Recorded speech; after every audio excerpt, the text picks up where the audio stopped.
행동을 바꿔야 하나. 태도, 공부 방법, 환경, 행복한 아이로 키우려면 무엇을 고쳐줘야 하나. 아니면 내가 변화해야 하나. 그래가지고 우리는 지금까지 이제 자녀 교육을 했어요. 그러니까 자녀를 고쳐야 된다. 자녀를 교육시켜야 된다. 그런데 서양 사람들은 자녀 교육이라고 하지 않고 받았습니다. 부모 교육, 부모를 교육시켜야 돼. 부모가 변해야 된단 말이에요. 내가. 그죠? 우리 자녀가 어떤 아이가 되느냐 하는 거는 엄마 아버지한테 달렸단 말이에요. 그래서 부모 역할 교육을 지금 하는 겁니다. 엄마 아버지가 변해야 된다. 아이의 감정을 이해해야 하나. 감정이 행동을 좌우한다. 그래서 인생의 만족의 85%는 인간관계에서 온다. 아까 얘기했죠? 성취하는 경험에서 오는 게 아니고 행복을 연결하는 경험에서 온다. 인간관계를 맺고 거기서부터 같이 한번 읽습니다. 시작.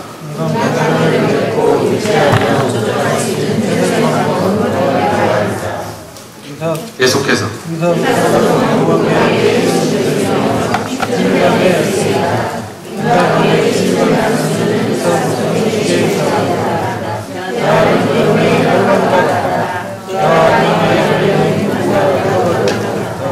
대화는 부부 사이의 혈관과 같다. 그래서 피가 잘 돌아가면은 건강하잖아요. 그런데 대화가 없으면은 같이 살기는 사는데 그것을 대화경화증에 걸렸다. 대화경화증에 걸린 부부가 많다는 거예요. 그래가지고 같은 집에 살기는 사는데 피가 안 돌아가. 그래서 가장 기본적인 얘기를 하고 문자 가끔 주고받고 그렇게 연명하는 부부도 많다는 거예요. 물론 용인 이쪽에는 하나도 없습니다. 그 다음에 보니까 친밀한 관계를 맺기 위해서는 대인관계 기술, 즉 사회적 기술이 필요하다. 그런데 우리는 공부하는 기술만 배우지 대인관계 기술을 가르치지도 않고 배우지도 못했단 말이에요. 그래서 나는 우리 교회 참 감사하게 생각한 게 이런 것을 가르치는, 배우는 게 필요하다고 해서 이런 세미나를 하잖아요. 부부 세미나도 하고 자녀 양육 세미나도 하고 얼마나 감사한지 몰라요. 여기 3A가 필요하다 그랬어요. 3A는 영어로다가 A자로 시작되는 세 가지가 필요하다. Acknowledgement, Appreciation, Acceptance. 여러분 영어를 싫어하시지만 한번 따라하겠습니다. Acknowledgement, Appreciation, Acceptance. 세 가지의 공통점이 뭐라고요? A로 시작이 돼요. 영어로는 A로 시작이 되는데 우리말로 번역하면 다 이제 무너져 버립니다. 그러나 그 의미가 중요한 거예요. 첫 번째, 이해받고 싶다는 거예요. 그래서 모든 사람은 알아줬으면 좋겠다. Acknowledgement, 내 심정을 좀 알아줬으면 좋겠다. 그런 이해받고 싶은 욕구가 있다. 두 번째, 감사받고 싶은 욕구. 감사, 비난받고 원망의 대상이 되고 그런 것보다는 감사의 대상이 되고 싶다. 고맙습니다. 다 덕분이지요. 이것을 다 좋아하는 거예요. 그거 싫어하는 사람 누가 있어요? 이해받고 싶고 감사받고 싶고 세 번째, 수용, 용납, acceptance에 대한 욕구가 있다. 보편적인 욕구가 있다. 내 모습 이대로 나를 받아줬으면 좋겠다. 이것은 수용에 대한 욕구라 합니다. 인간의 기본적인 욕구에는 마크 레이서 목사님의 말을 제가 인용을 하는데요. 아까 제가 얘기했지만 desire to be included, 포함되고 싶은 욕구가 있다. 포함되고 싶은 욕구를 뭐라고 했죠 아까? 소속감이라고 했어요. 소속감을 포함되고 싶은 욕구다 그랬고요. 두 번째, desire to be touched, 만짐받고 싶은 욕구가 있다. 접촉에 대한 욕구가 있다는 거예요. 모든 사람은 누가 날 안아줬으면 좋겠다. 만져줬으면 좋겠다. 이 터치에 대한 기본적인 욕구가 있다는 거예요. 그래서 우리 아이들을 키우는 데 있잖아요. 아주 그 1살, 2살 때는 애 만지고 쓰다듬고 그러지만 이제 고등학생, 대학생 됐으니까 그런 게 뭐가 필요하겠느냐? 그렇지 않다는 거예요. 예? 그래서 여러분들 오늘부터 집에 가서 애들을 이제 안아주고 이렇게 만져주는데 갑자기 하면 애들이 놀래요. 왜냐면 엄마 아버지가 왜 안 하던 짓을 하냐. 그래서 그 식사하면서 설명을 하고서 오늘부터 그렇게 하려 한다. 그래서 이제 아이들도 그것을 기억하고 엄마 왜 날 안 안아줘 이렇게 할 정도로 이게 그것을 가족 받았습니다. 의식이라고 해요. 의식 있죠? 왜? 아침에 일어나면은 세수하는 거 그게 의식이거든요. 아침 식사하고 나면은 이빨 닦는 거 이게 리추얼이라고 의식인데 우리 가족 의식에 안아주는 걸 포함시키자는 거예요. 아주 의뢰 안아주는 거 있잖아요. 저기 샌드위치 허그를 하루에 한 번, 그리고 부부 사이는 5번. 이걸 의식으로 만들려는 거예요. 그것을 뭐라고 하느냐면 받았습니다. 가족 문화라고 합니다. 자, 가족의 문화를 집집마다 새롭게 만드는 거예요. 네. 저는요 유교 문화에서 자라가지고 우리 집에는 안아주는 게 하나도 없었는데 내 세대에 와서 가족 문화를 바꿔버렸어요. 네. 그래서 우리 부부도 안아주고 아이들도 군대 갔을 때도 딱 만나면은 면회 가서 딱 안아주고 우리는 늘 하던 거니까. 요즘에도 이제 손녀들 교육을 이렇게 오면은 만나자마자 우리가 서로 안아주고 헤어질 때 또 안아주고. 네? 그것이 나는 처음에는 예수 믿기 전에는 그것은 서양 풍습이다. 미국 사람들이 하는 거다. 그렇게 생각을 했어요. 그런데 그게 아니더라고. 이거는 기독교 문화예요. 그래서 하나님 자녀들은 다 그렇게 해야 돼. 기본적인 욕구가 만져줌에 대한 욕구가 있다. 세 번째, desire to be heard and understood. 오늘 이 얘기를 하려고 하는 거예요. 경청과 이해받고 싶은 욕구가 있다. 경청과 이해받고 싶은 욕구가 있다는 거예요. 모든 사람에게는 누가 내 말 들어줬으면 좋겠다. 그리고 내 심정을 이해해줬으면 좋겠다. 이런 욕구가 있다는 겁니다. 즉 의사소통 욕구가 있다는 거예요. 그죠? 매일같이 이렇게 커뮤니케이션을 하고 싶은 기본적인 행복한 의무에 공통된 반응. 그래서 미국의 몇만 쌍을 대상으로 조사를 했는데 미네소타 대학의 데이비드 올슨 교수가 이런 결론을 내렸습니다. 행복한 부부들은 1번부터 같이 읽습니다. 시작. 2 3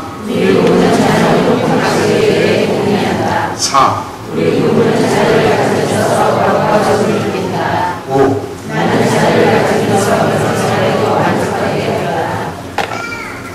그래가지고 아까 말씀드린 대로 2번을 보세요. 2번을 보니까 우리나라 사람들은 자녀에게는 관심이 많은데 아이들이 생기면서 결혼 만족도가 떨어진다는 거예요.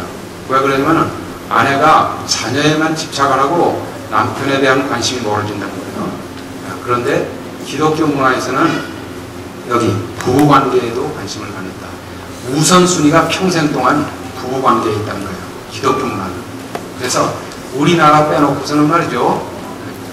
기러기 아빠, 펭귄 아빠, 독수리 아빠라는 말 자체가 없어. 서양에는. 네? 여러분 부부관계를 희생하면서 자녀를 위해서 캐나다 밴쿠버로 호주로 애들을 엄마하고 같이 딸려보내는 나라가 전 세계에 한국밖에 없어요. 그거는 유교 문화의 잔재지 부부관계를 어떻게 희생할 수 있느냐는 거예요. 그죠? 자녀가 중요하긴 한데 두 번째로 중요하다. 예? 그런데 놀라운 것은 부부 사이가 좋으면은 자녀 교육은 걱정하지 않아도 되는 거예요. 사이가 좋으면은 자녀는 항상 부부 문제에서 시작해요. 부부가 사이가 안 좋으니까 애들 문제가 있다는 거죠. 그래서 여러분들 이제 그 부부 유친 배워봤습니다. 부부 유친이야. 부자 유친이 아니고 부부 유친입니다. 기독교는 부부 유친이라고. 그래서 부부 사이가 대화 잘 되고 서로 사랑하고 이게 기본이라고.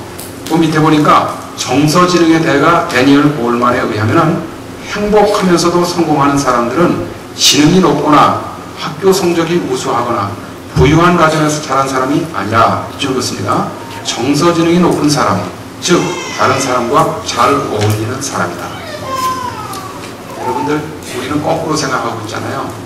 앞에 내용이 우리를 행복하게 한다고 생각을 하고 있는데 그런 거 아니고 IQ가 높은 거 중요하지 않고 EQ가 우리 행복의 80%를 좌우합니다. 그래서 EQ가 바로 아까 말하는 자존감과 관계가 되는 것이죠. EQ 높은 사람이 자존감이 높고 또 다른 사람이 자존감을 높여주고 그렇게 되는데 그 밑에 보니까요. 학생 때 성적이나 지능보다 감정 공감 능력이 뛰어난 즉 감정 지능이 높은 사람이 행복하고 성공하는 사람들이다. 부모들의 불평을 보면은 저희 아이를 좀 봐주세요. 왜 이렇게 말을 안 듣는지 모르겠어요. 애 키우는 것이 너무 힘들어요. 아이를 크게 혼내고 나면 후회가 되고 엄마 자격이 없는 것 같다 죄책감이 들어요. 아이가 무기력증에 빠져서 아무것도 안 되고 해요.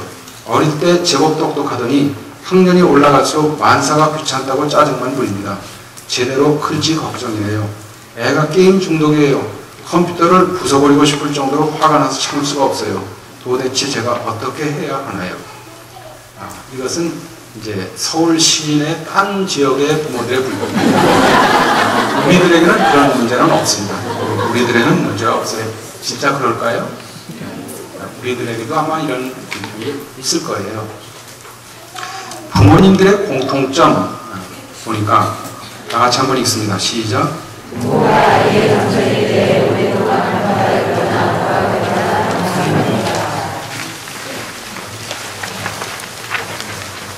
참고로 말씀드리는데 미국의 그 워싱턴 대학이라고 있어요. 유니버시티 오브 워싱턴. 워싱턴은 저쪽 동부를 말하는 게 아니고 시애틀 위쪽 서쪽 끝에 저 밴쿠버 바로 밑에 있는 그 주가 그 시애틀에 있는 워싱턴 주잖아요.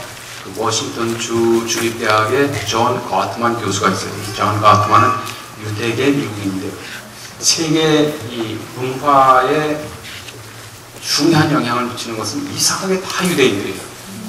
그런데 부부관계, 가정문제 세계 최고 권위자가 존 가트만입니다. 제가 이쪽 분야의 전문가로서 말씀을 드리는데 이 존 가트만은 그 유대인인데 잘 나가다가 말이죠. 세계적인 물리학자예요. 과학자인데 자기 친구하고 둘이 이제 결혼한 지 몇 년 만에 이혼을 했어요. 둘 다 이혼을 했어요. 그래가지고 둘 다 천재적인 사람으로 인정받는 우리가 둘이 만나가지고 너나 나나 다 천재로 인정받는 교수들 아닌가. 그런데 우리가 왜 이혼을 했는지 너는 아냐? 모르겠다고. 왜냐면 성취하는 경험은 성공을 했지 연결하는 경험에 실패를 한 거야. 그걸 배운 적이 없어. 그래가지고서 이 둘이 말이 짜고서 왜 어떤 사람은 결혼에 성공하고 어떤 사람은 이혼하는가를 과학적으로 연구하기 시작했어. 예? 그래서 이 결혼을 과학의 경지, 과학의 수준으로 끌어올린 과학자들이에요. 존 가트만이. 그래가지고 이제 결혼을 하다 실패를 했잖아요. 그다음에 재혼을 해서 지금 잘 살고 있어요. 그러는데 이 고려대학교 지난번에 다녀와가지고 이제 한 800명 세미나를 했었는데 이 양반이 이런 얘기를 하는 거예요. 한번 보세요. 거기 맨 위에 2페이지입니다. 부모 역할, 사랑만으로는 부족하다. 뭐 누구는 사랑하지 않아? 다 사랑했지. 그러는데 지식과 기술이 필요하다. 아이를 키우는 과정은 아직도 완성되지 못한 나 자신을 성장시키는 과정이다. 그러니까 엄마 아버지가 성숙하면서 애들 때문에 성장을 한다는 거죠. 애들 때문에. 그런데 우리는 어떻게 생각을 하냐면 부모는 배우고 교육시킬 필요가 없다. 자녀를 교육시켜야 된다는 거예요. 이런 것이 여기 세뇌가 되어 있습니다. 한국 사람들은. 그러니까 자녀 교육, 매일 자녀 교육 세미나, 자녀를 교육시켜야 되는 거예요. 아니고 엄마 아버지가 교육을 받아야 됩니다. 엄마 아버지가. 왜냐면 나도 아버지 역할에 실패했었거든요. 왜 그러냐면 남편 역할에 실패했잖아요. 그러니까 같이 가는 거거든요. 이게. 그래서 제가 이 지식과 기술을 이제 여러분 성경 한번 내보세요. 베드로전서 3장 7절을 보세요. 베드로전서 3장 7절. 베드로전서 3장 7절을 보니까 여러분들은 뭐라고 했습니까? 베드로전서 3장 7절. 남편 된 자들아. 다 같이 시작.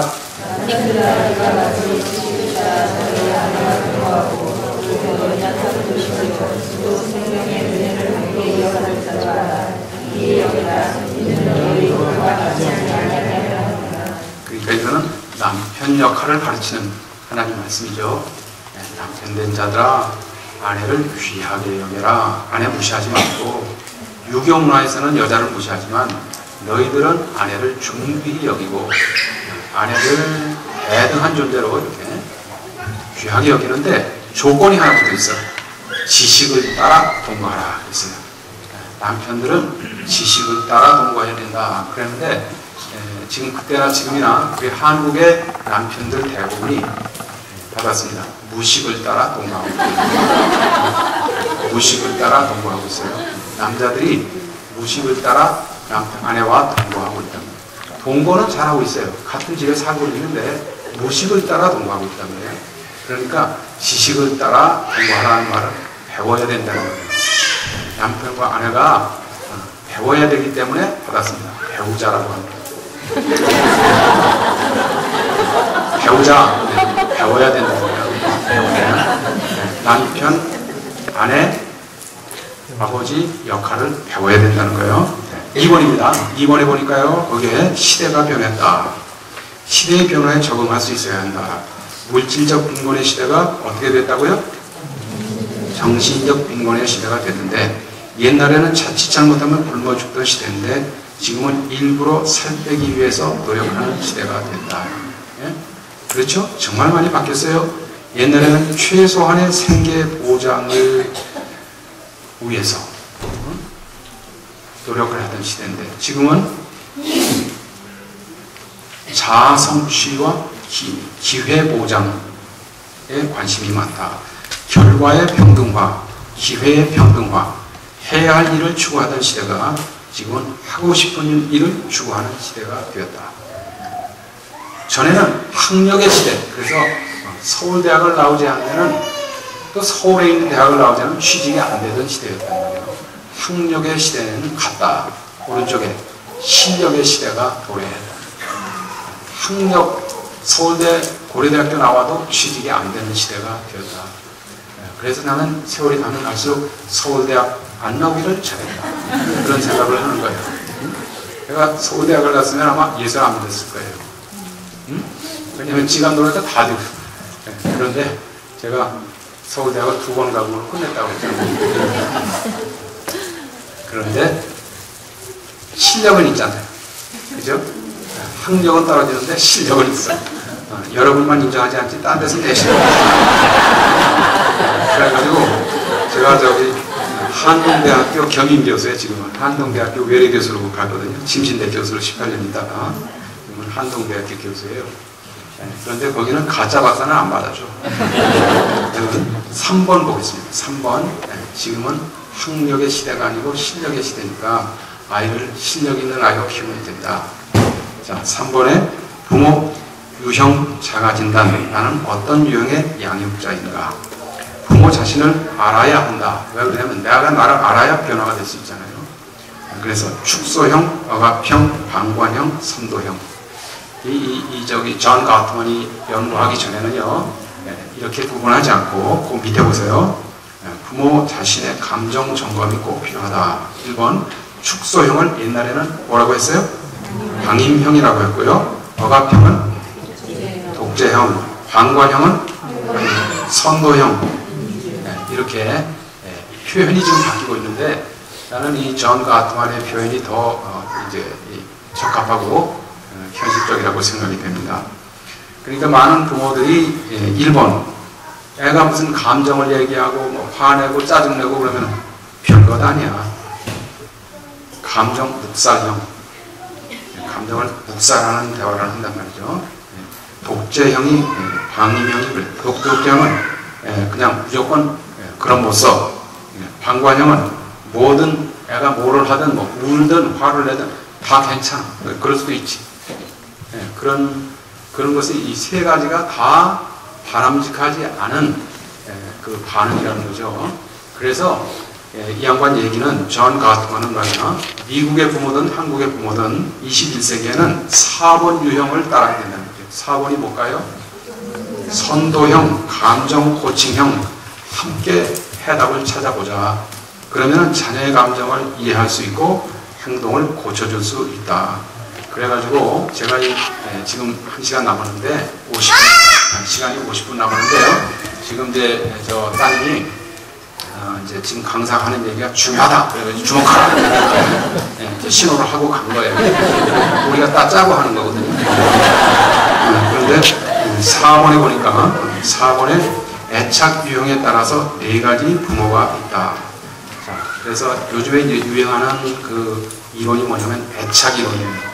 심리학에서 가장 인기를 모으고 있는 이론 하나가 있는데 존 볼비의 애착 심리학입니다. 애착 이론인데요. 아이가 세상에 이제 태어나지 않습니까? 그러면은 양육자를 만나게 된다는 거지. 처음에 만나는 양육자가 엄마죠. 그죠? 그런데 그 다음에 만나는 게 아버지. 엄마, 아버지가 첫 번째 양육자 또는 받았습니다. 돌봄 제공자라는 거예요. 케어테이커.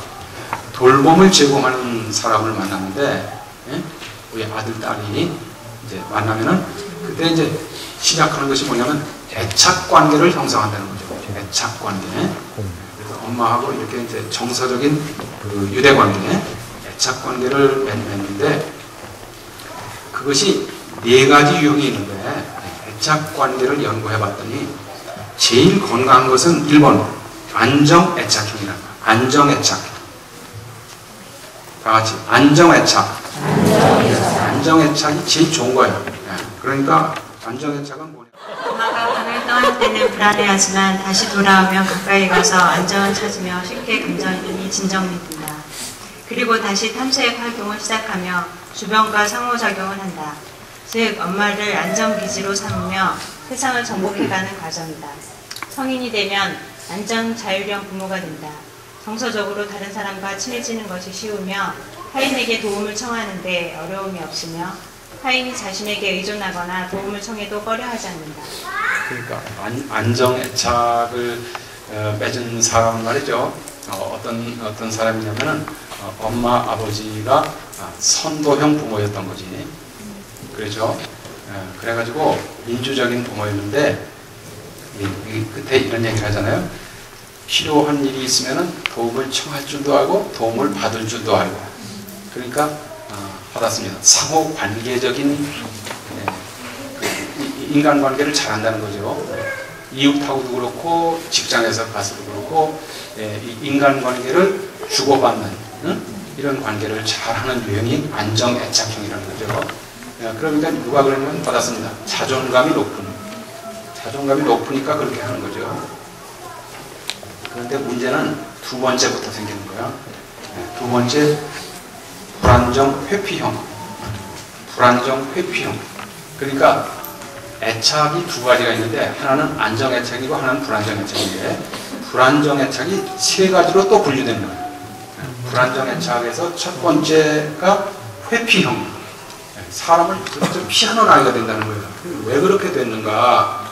왜 그렇게 됐느냐니까 그 엄마 역할을 이상하게 한 거예요. 엄마가 이렇게 했다는 거예요. 엄마가 한번 읽어주시겠습니까? 엄마와의 회피적 관계 형성으로 엄마와 별 반응이나 교류가 없고 엄마가 나가든 들어오든 별로 상관하지 않는다. 엄마를 회피하는 반응을 보이기도 하고 때때로 엄마를 공격하기도 한다.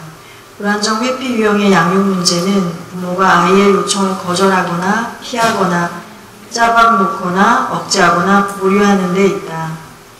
자신의 감정을 표현하거나 타인과 관계하는 법을 배울 기회가 없다. 불안정 거부형 부모가 된다. 친밀한 정서적 관계가 없어야 편안함을 느낀다. 질문을 하면 단답형으로 대답한다. 회피형 성격 장애자가 된다. 그러니까 그 말 그 자체가 설명하듯이 사람 관계하는 걸 피하는 사람이 된다는 거예요. 왜 그러니까 엄마가 아기가 막 울고 그래도 나타나지 않고, 왜냐면은 이장원 하느라고 저도 안 먹이고, 예를 들어서 아니면은 뭐 이제 직장 생활을 하고 애를 딴 사람한테 맡기고, 그러면은 아이가 회피형 자녀가 되는데 나중에 어떻게 되냐면은 사람하고 안 만날 때가 더 편한, 사람 만나는 거를 회피하는 자녀가 된다. 초반에 제가 회피형이었거든요. 회피형. 왜 그러냐니까 이제 양자 미수 사건 버림받을 뻔했잖아요. 그러니까 내가 제일 믿었던 엄마가 나를 버리는데 내가 누구를 믿어? 그래가지고 제가 뭐가 되느냐면 대인공포증, 대인공포증. 사람 만나는 게 두려운 거죠. 그래가지고 자폐증에다가 대인공포증에다가 이렇게 관계를 회피하는 그런 사람이 됐었어요. 실제로 상당히 오랫동안. 그런데 이거를 극복할 수가 있다는 거예요. 이게 이제 그 애착 관계에서 실패한 사람도 엄마하고 관계에서 실패해서 절망할 필요가 없다는 거예요. 왜 그러냐면은 두 번째 하나님께서 기회를 주시는데 어린 시절에 애착에서 실패하면은 배우자 관계에서 회복하면 된다는 거예요. 그래서 제가 아내를 만나가지고 이게 안정애착이 된 거예요. 지금 그래가지고 여기 와 있는데 불안하지 않아? 같이 있을 때도 편하고 떨어져 있어도 편하고 이제 그렇게 된 거예요. 그전에는 이제 혼자 있는 게 편한 거예요. 이렇게 회피애착이니까. 세 번째 보겠습니다. 세 번째 불안정 저항형이라는 게 있는데요. 불안정 저항형을 같이 한번 읽어보겠습니다. 시작. 엄마가 우리를 위해 주시는 분과 바람을 나타내고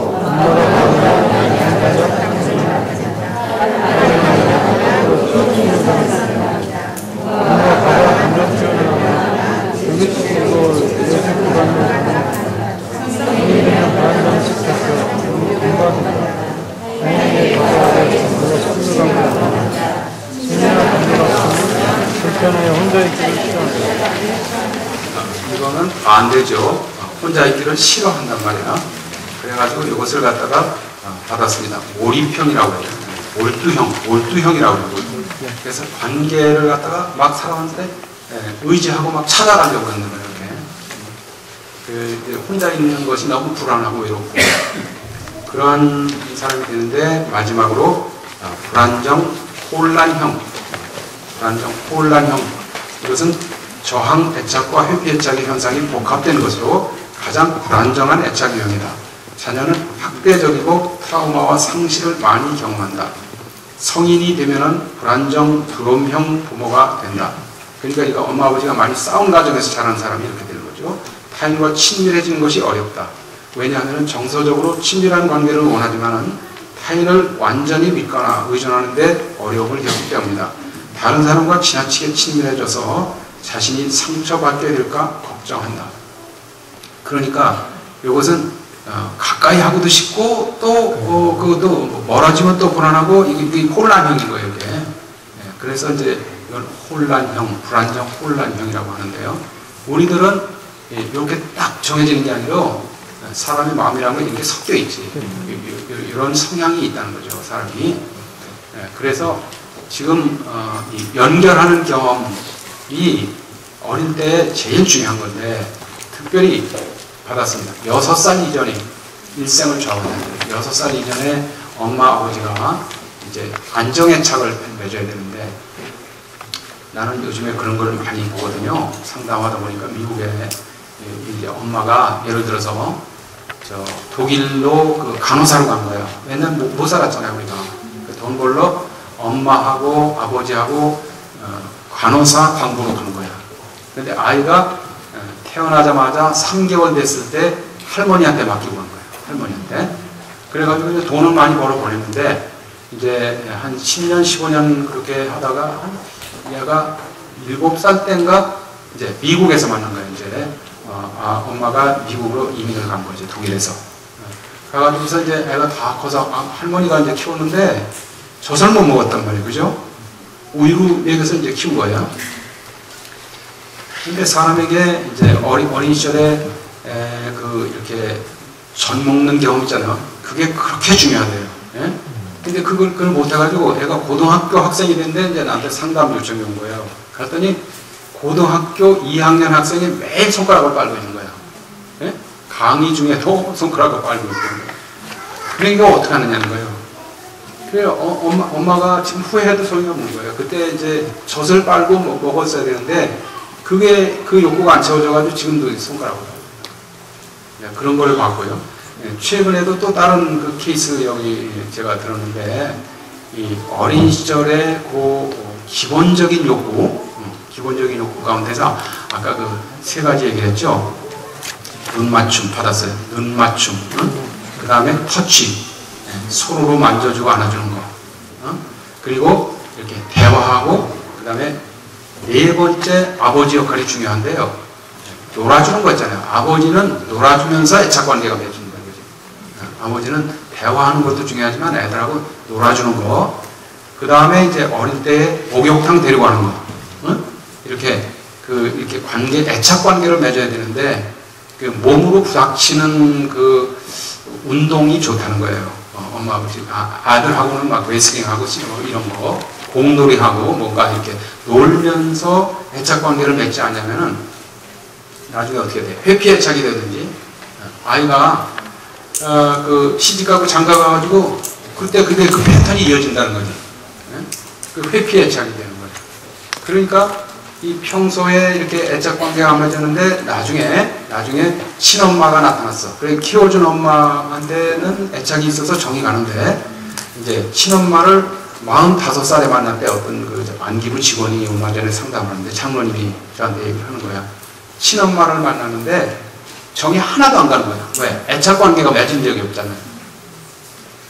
그래서 어릴 때에 이 안정애착을 확립하는 게 그렇게 중요하다는 거.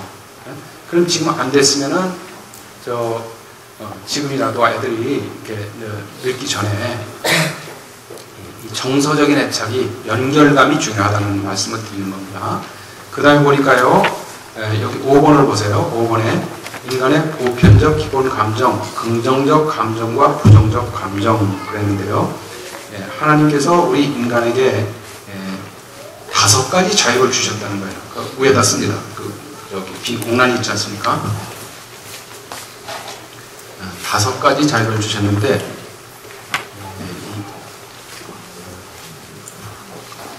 이거를 이제 쓰고서 이걸 닫아놓지 않으니까 이제 이게 낙심을 한 거예요. 낙심해서 쓰여지질 않은 거예요. 그래가지고 이제 자존감이 박살을 났어요. 그래서 이제 우리에게 5가지 자유가 필요하다 받았습니다. 하나님이 5가지 자유를 주셨다는 거예요. 첫 번째 자유가 뭐냐면 관찰할 수 있는 자유. 사람에게 기본적인 자유가 뭐냐면은 아이가 이렇게 주변을 보고 듣고 이렇게 만지고 관찰할 수 있는 자유를 주셨답니다. 하나님이. 어떤 아이는 말이야 눈이 멀었어, 귀가 안 들려. 우리는 다 보고 들을 수 있고 이게 보통 축복이 아니에요. 그 자유를 주셨다는 거예요. 두 번째 자유, 생각할 수 있는 자유. 그러니까 이제 보고 듣고 관찰한 것이 이제 감각 정보가 변형되고 들어가면은 이게 무슨 뜻이지? 그걸 해석을 해가지고 관찰할 수 있는 자유. 생각할 수 있는 자유. 제가 여기서 이제 강의를 하다 보니까 여기 이게 뭐죠? 이게 HD 뭐 해가지고 이걸 계속 찍는 거야. 이게 들어오는 거야, 이렇게 감각 정보가. 저기서 뭐 하는 것이 그 의미를 이제 해석을 하는 거야, 의미를. 이거 해가지고 안기부에다가 이렇게 이제 해석을 하는 거야, 해석을. 이게 뭐 자료로다 그냥 보관하려고 그러나? 뭐 여러 가지 해석을 이제 생각을 하는 거예요. 근데 이 찍는 분 보니까 그렇게 나쁜 사람 같지는 않아요.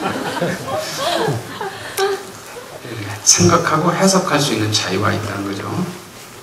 자, 세 번째 자유. 감정을 느낄 수 있는 자유가 있죠. 감정을. 그래서 이제 아이들이 학교에서 책가방을 들고 들어와가지고, 우리 집 마루에다가 팽이를 치고, 팽개치고, 그런 걸 보면서 이제 생각하고, 이게 이제 감정들을 보니까, 이게 무슨 뜻일까? 내가 왜 그러나? 생각할 수 있는 자유가 있다는 거죠. 그런데 그거를 보고서 감정을 느낄 수 있는 자유가 있다는 거예요. 화가 난다, 불안하다, 짜증을 느낀다. 감정이 일어나잖아요, 사람이. 근데 감정 이전에 항상 생각이 있다는 거죠. 받았습니다. 생각하는 대로 느낀다는 거지.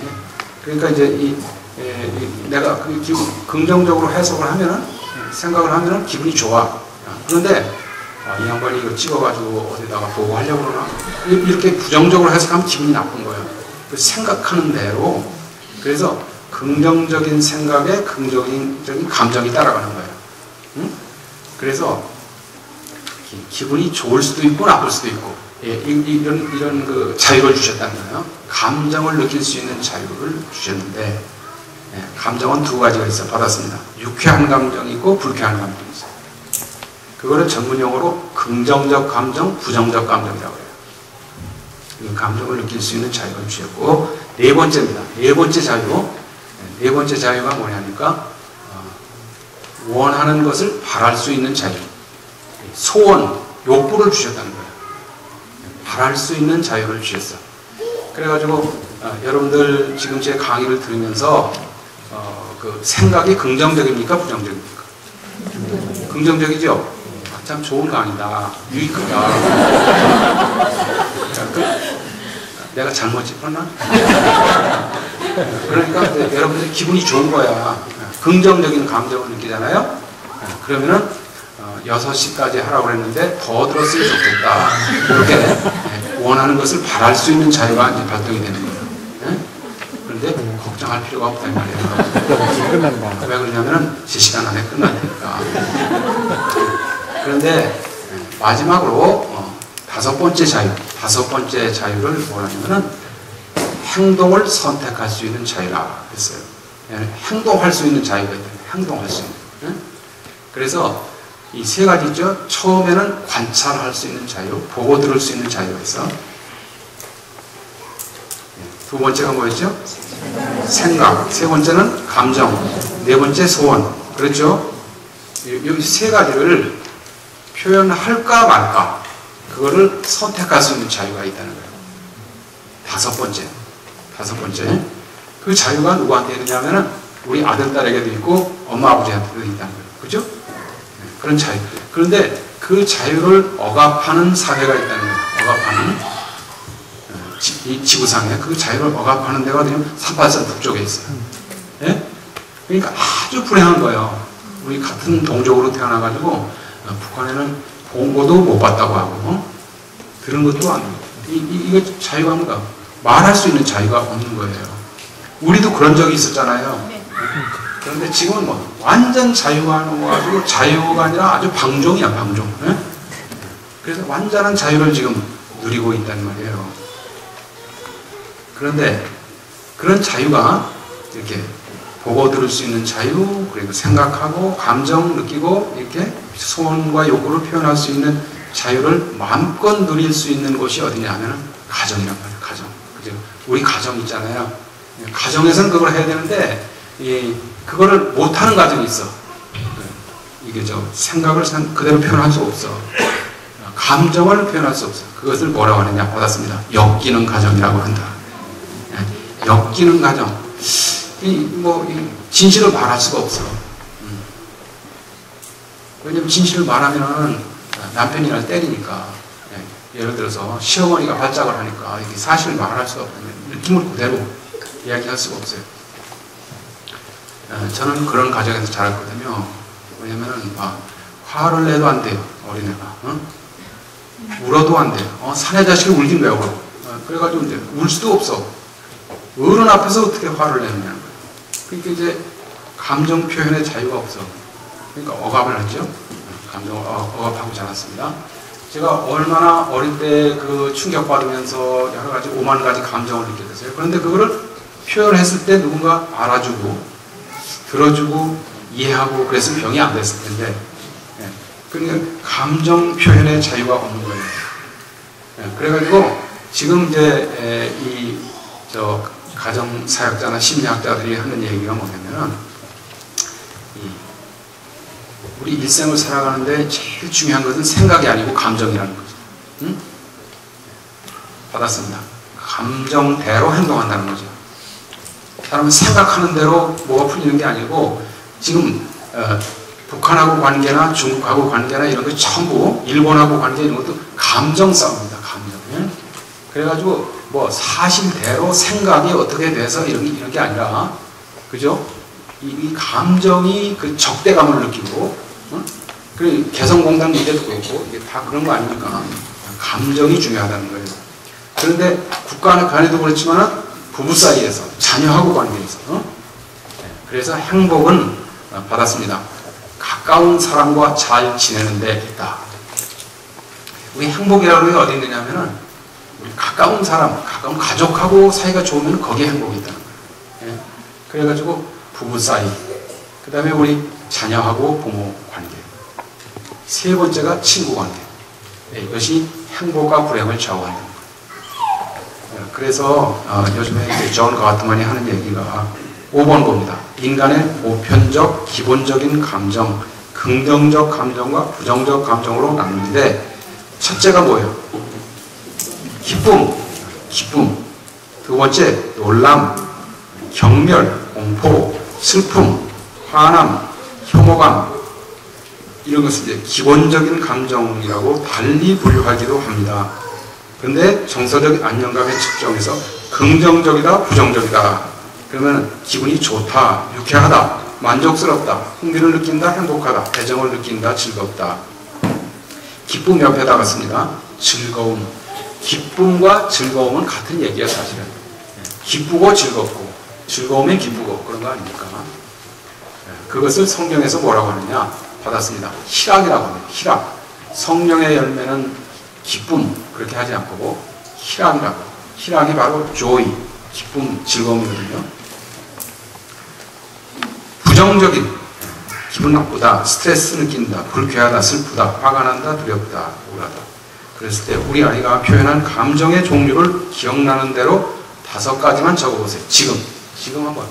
여러분 가정생활 하면서 아들, 딸 아이가 나한테 표현했던, 행동으로나 말로나 얼굴 표정으로 표현했던 감정을 그 위의 것을 참고해가지고 어떤 감정을 최근에 표현했습니까?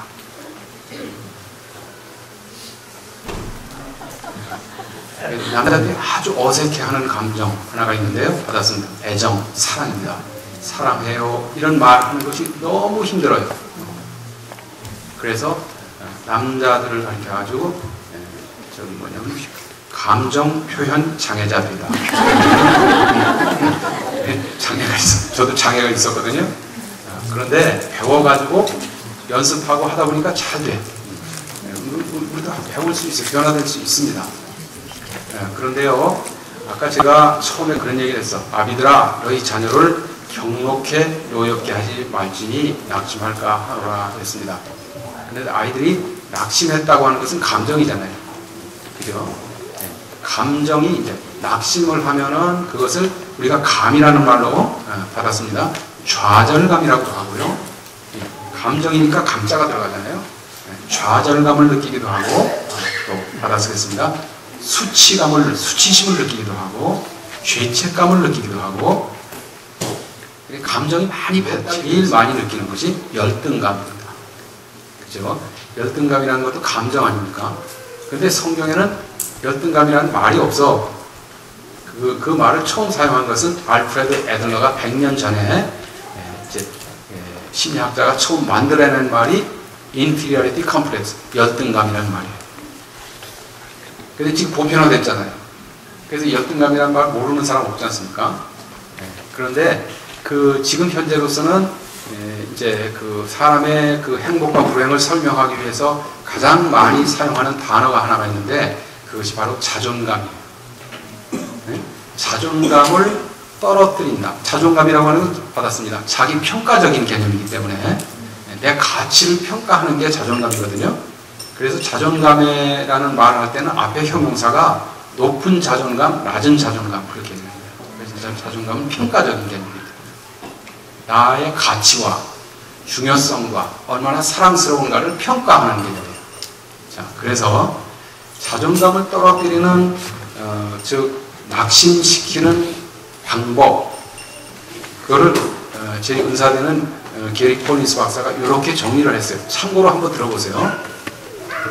반복적으로 비난하고 창피를 주고 거부하고 호통을 치는 경우 너는 도대체 어떻게 된 놈이냐? 너 같은 놈이 인간 되겠냐? 넌 구제불능이야. 이 바보야. 이것도 몰라? 너 같은 놈은 아버지 자식이 아니야. 이런 말을 들으면은 자존감이 떨어지겠죠. 듣는 아이는. 두 번째, 변변하게 자녀들을 다른 아이들이나 다른 형제들과 비교해서 부족한 것을 생각나게 하는 경우. 내 누나가 너만 할 때는 너보다 훨씬 똑똑했는데 잘했구나. 그런데 내 짝은 몇 점 맞았냐. 내 옆집 내 친구는 이번에 영재반 들어갔다던데. 이렇게 비교당할 때 또 자존감이 떨어지는 거예요. 세 번째, 자녀가 실패할 것이며 어떠한 일도 잘하지 못할 것이라는 예상을 표현하는 경우. 넌 인사도 제대로 못하니? 너는 심부름 하나 제대로 못하니? 내가 그럼 그렇지 뭐 실수할 줄 알았다. 너는 그게 잘하는 것이라고 생각하니? 내가 하는 게 뻔하지 뭐. 기대와 관계된 거고. 네 번째, 자녀의 행동이나 자녀가 이룬 일에 대해서 바보 같다거나 무시하거나 묵살해버리는 경우. 이 바보야, 이것도 몰라? 내 올꼴 좀 봐라. 그게 옷이라고 입은 거냐? 또 오일을 엎질렀구나. 내가 제대로 하는 게 뭐가 있냐? 꿈을 대지 말고 어서 일어나. 이 게으름뱅이야. 이 멍청이 같은 놈아. 내가 무슨 공부를 한다고 그래. 집어치워라. 비현실적인 기준이나 목표를 정해주는 경우. 공부만 잘하면 해달라는 거 다 해줄게. 자, 이 수가 3개나 되는데 이 이유는 뭐에 필요한 거냐? 쓸데없는 짓 하지 말고 공부나 해. 공부도 못하면서 무슨 오락이야. 공부 좀 해라. 공부 좀. 왜 그런 친구들이랑 어울리는 거냐? 공부 잘하는 우등생하고 놀아야지. 뼈 빠지게 일해서 돈 벌면 뭐해. 학원 보내는 맛도 없는데. 아직도 멀었어. 이 정도 성적 가지고 만족하면 안 된다. 반복적으로 거칠게 처벌하는 경우.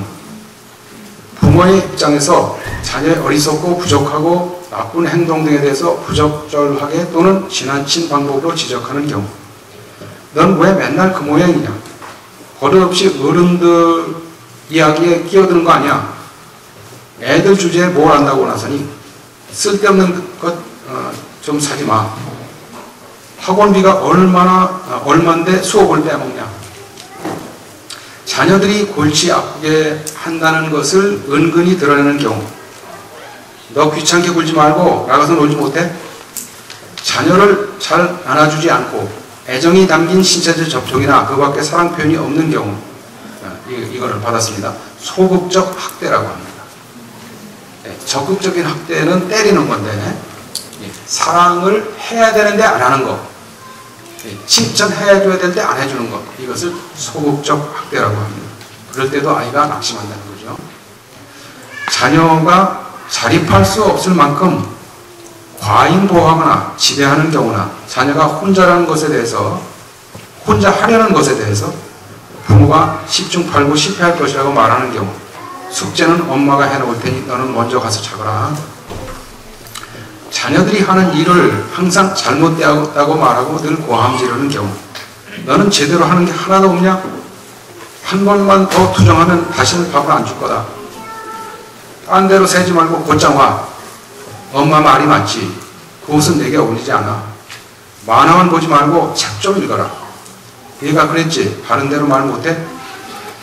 그게 노래라고 듣는 거냐? 그런 시시한 음악은 듣지 마라. 이제 미국의 부모들도 이런 말을 하는 거예요. 사람 부모는 다 똑같은 거니까. 그래서 이 아이의 자존감을 높이고 낮추는 것이 몇 가지가 있는데, 첫째는 받았습니다. 우리 아이의 자존감을 높이는 첫 번째 요소는 태도 있죠. 부모의 태도. 부모가 아이를 사랑하는지 귀찮아하는지 좋아하는지 이 태도를 보면은 아이는 자존감이 올라갔다 낮췄다. 대반 알잖아요, 어릴 때부터. 그래서 제가 그랬잖아, 아까 생일날 이제 미역국을 얻어먹으러 갔는데 우리 형수가 나한테 눈치를 줘가지고 태도를 보고서 나는 자존감이 떨어질 수밖에 없다. 태도 있죠, 태도. 좋아하고 싫어하는 거, 그거를 아이들은 안다는 거죠. 두 번째 중요한 것이 뭐냐면은 말 있죠, 말. 말이 제일 중요하다, 말. 야, 지금 말을 해가지고 자존감 떨어뜨리는 예를 쭉 들었습니다. 말을 하는데요. 이왕이면 아이들 이름을 짓는 거 참 조심하셔야 되는데요. 김치국, 그렇게 이름을 지었어. 그러니까 치국이라는 이름은 좋긴 좋은데, 그 애들이 그냥 계속 놀리기 김치국. 김치국 먹으러 가자. 김치국. 애들 계속 이름 하나 잘못 지면은 자존감이 떨어집니다. 그래가지고, 듣기도 좋지만은 그 별명이나 그 이름을 짓는 것도 굉장히 중요하죠, 말에. 그 다음에 이제 말을 할 때 아까 말한 대로 난 너를 믿는다. 응? 너를 사랑한다. 네가 자랑스럽다. 이런 말하면 자존감이 올라가지만 네가 부끄럽다. 그게 이 독이 되는 말이라고 해서 독이 되는 말. 그런데 이 부모들이 제일 많이 하는 말을 통계를 냈어요. 학교 늦겠다. 안 일어날래? 밥 안 먹니?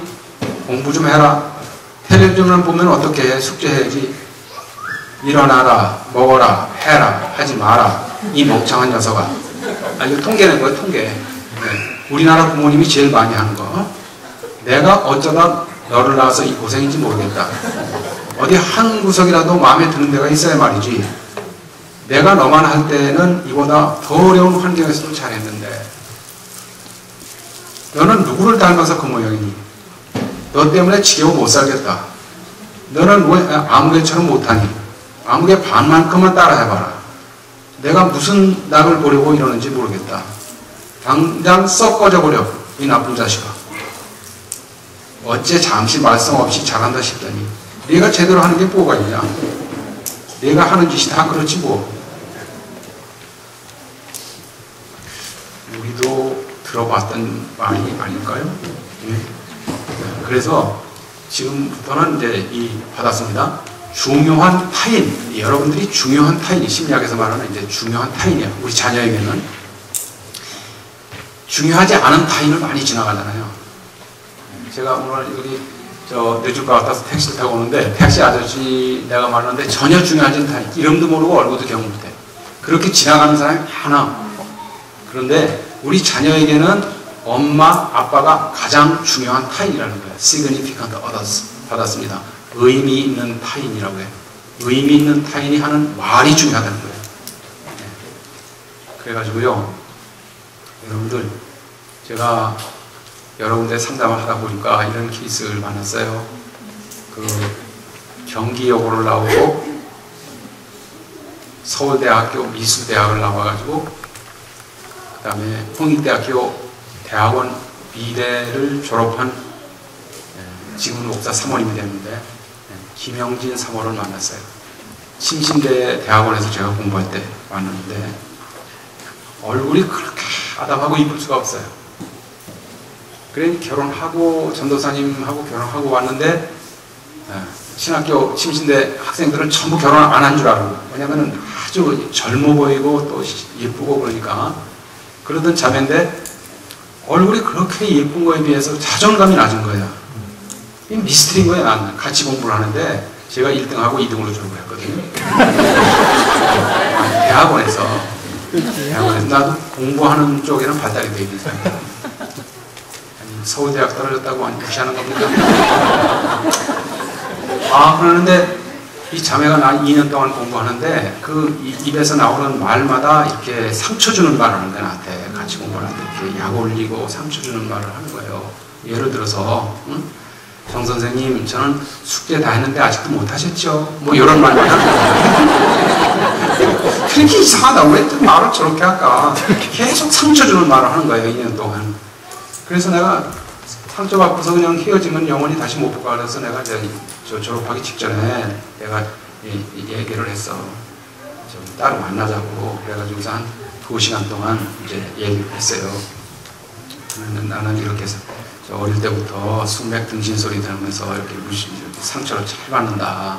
응? 그래가지고 쭉 제 얘기를 했어. 그런데 자매한테 이렇게 공부하면서 이렇게 말로 상처를 많이 받았다 얘기를 했어요. 그랬더니 그 자매가 저 선생님 막 눈물 글썽글썽하면서 선생님 제 얘기도 좀 들어보실래요?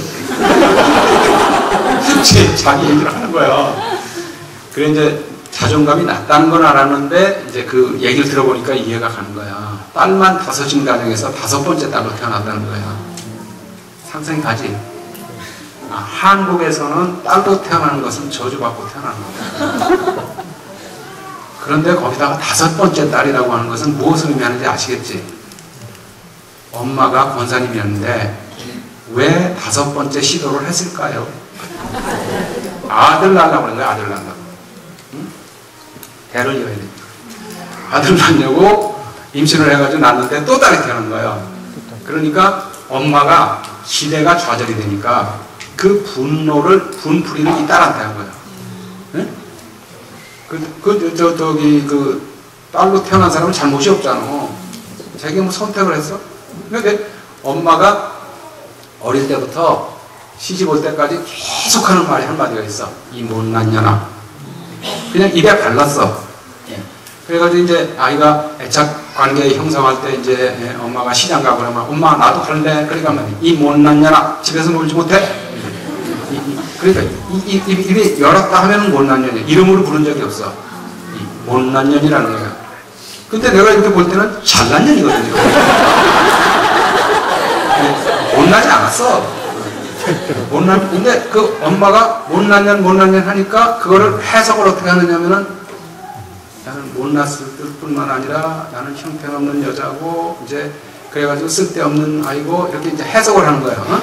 그래가지고 자존감이 바람을 치는 거예요. 그래서 어린 시절부터 자존감이 낮은 거예요. 못난 년이라고 하고 얼굴 태도부터 가는 거예요.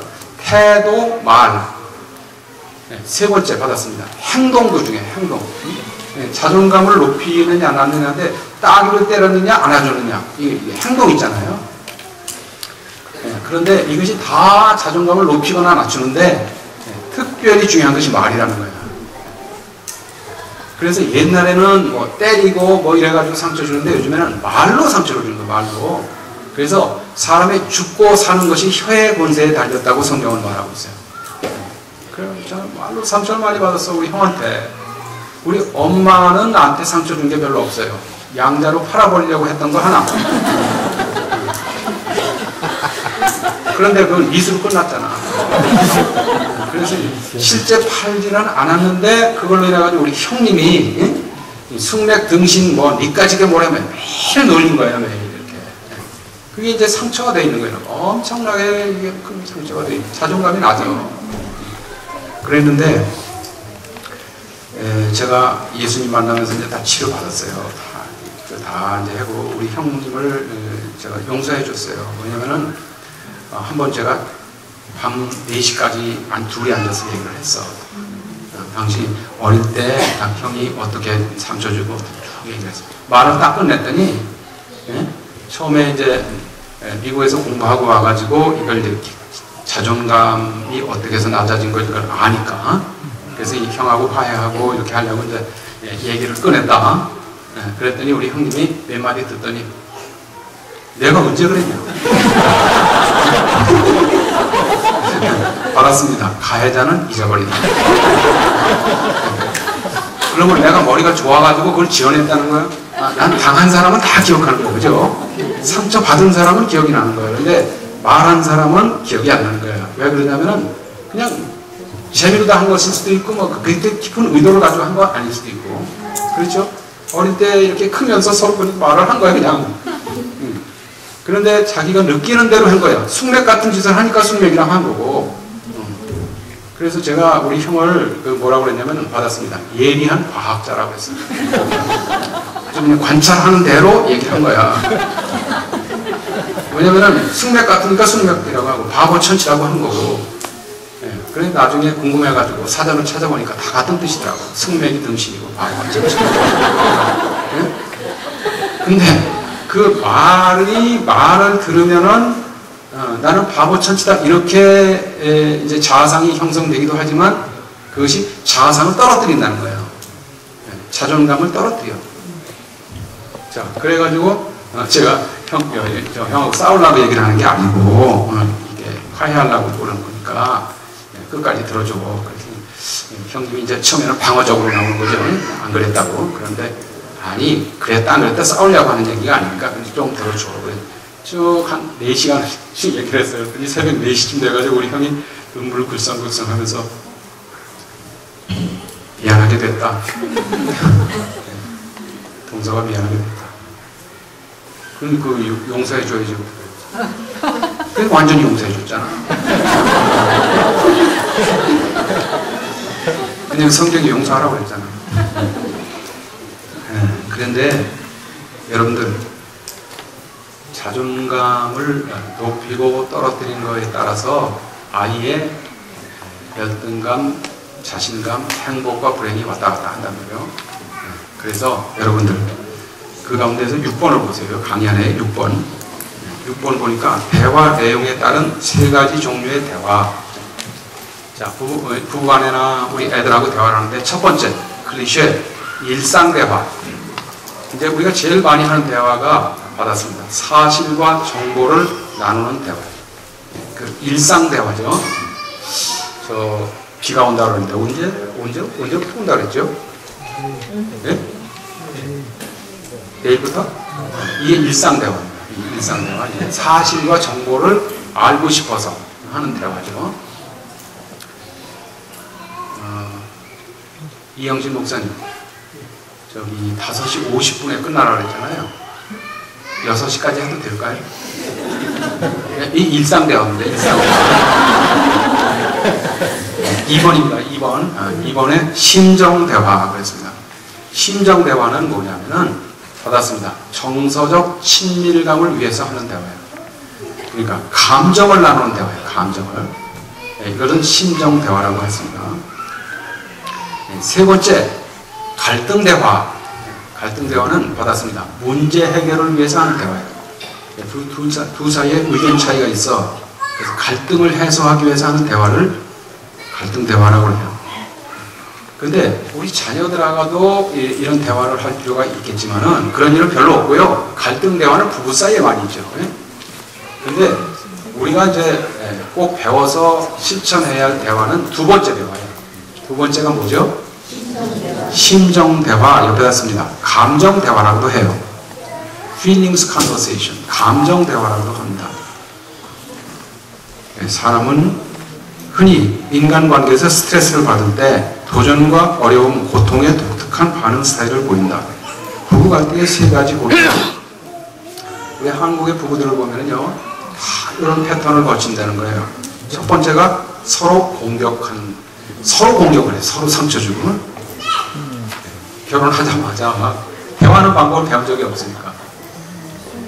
그래가지고 오늘도 아침에 어떤 TV를 MBN인가 어디를 보니까 황혼 이혼, 엄마 아버지가 황혼 이혼한다고 하는데 자식들로서 찬성해야 할 거예요, 반대해야 할 거예요. 그걸 가지고 프로그램이 돌아가더라고요. 그런데 옛날 부모들이나 우리 중에 똑같은 패턴을 되풀이하는데 첫 번째가 서로 공격하다가 상처받으니까 이제 2번입니다. 2번. 공격 회피로 바뀐다는 거지. 한 사람은 공격하고 한 사람은 도망가고 그렇게 하다가 상처가 되니까 나중에 공격해도 대화가 안 되니까 세 번째, 회피. 둘 다 서로 회피하면서 멀어진다는 거죠. 그럼 각방 쓰고 그러다 별거 하다가 이혼한다는 거죠. 그런데 대화에서 이제 가장 중요한 것이, 저도 대화를 할 줄 모르던 사람이거든요. 아내하고 대화할 줄 몰라가지고 저희 아내가 옛날에 뭐라고 그랬냐면은 벽창호하고 사는 것 같다 그랬어요. 대화할 줄 몰라가지고. 그런데 이래서는 안 되겠다 싶어서 제가 미국 대사관에 사표를 내고 유학을 간 동기가 어디 있냐면은 대화하는 방법 배우려고 했어요. 부부간에 대화를 어떻게 해야 아내도 행복하고 나도 행복하게 살 수 있는가. 그래서 여기 배운 것을 밑에 보세요. 밑에 대화의 종류, 대화 방식에 따른 분류가 있는데 좀 전에 제가 소개한 그 행복수업이라는 책에서 대화에는 3가지 종류가 있는데 첫째가 원수되는 대화. 말만 꺼내면은 입 닥쳐. 쓰잘데없는 소리 하고 자꾸 잡네. 이렇게 해가지고 원수되는 대화를 하는 남편들이 많다는 거예요. 그죠? 두 번째, 멀어지는 대화. 멀어지는 대화는 뭐냐면 화제를 바꿔버리는 거예요. 화제를. 오늘 저녁에 한일전 축구 시합한다고 그러는데 당신 같이 보지 않을래? 이제 말을 거는 거야. 그런데 아이들은 학교에서 몇 시에 온다고 그랬냐? 멀어지는 대화. 멀어지는 대화. 동문서답하는 거죠. 그런데 우리들이 그런 대화를 많이 합니다. 그러지 말고 세 번째 대화를 하자는 거예요. 오늘부터. 세 번째 대화, 다가가는 대화. 다가가는 대화. 다가가는 대화 있죠. 다가가는 대화. 서로에게 다가가는 대화가 뭐냐? 다 같이 읽습니다. 시작.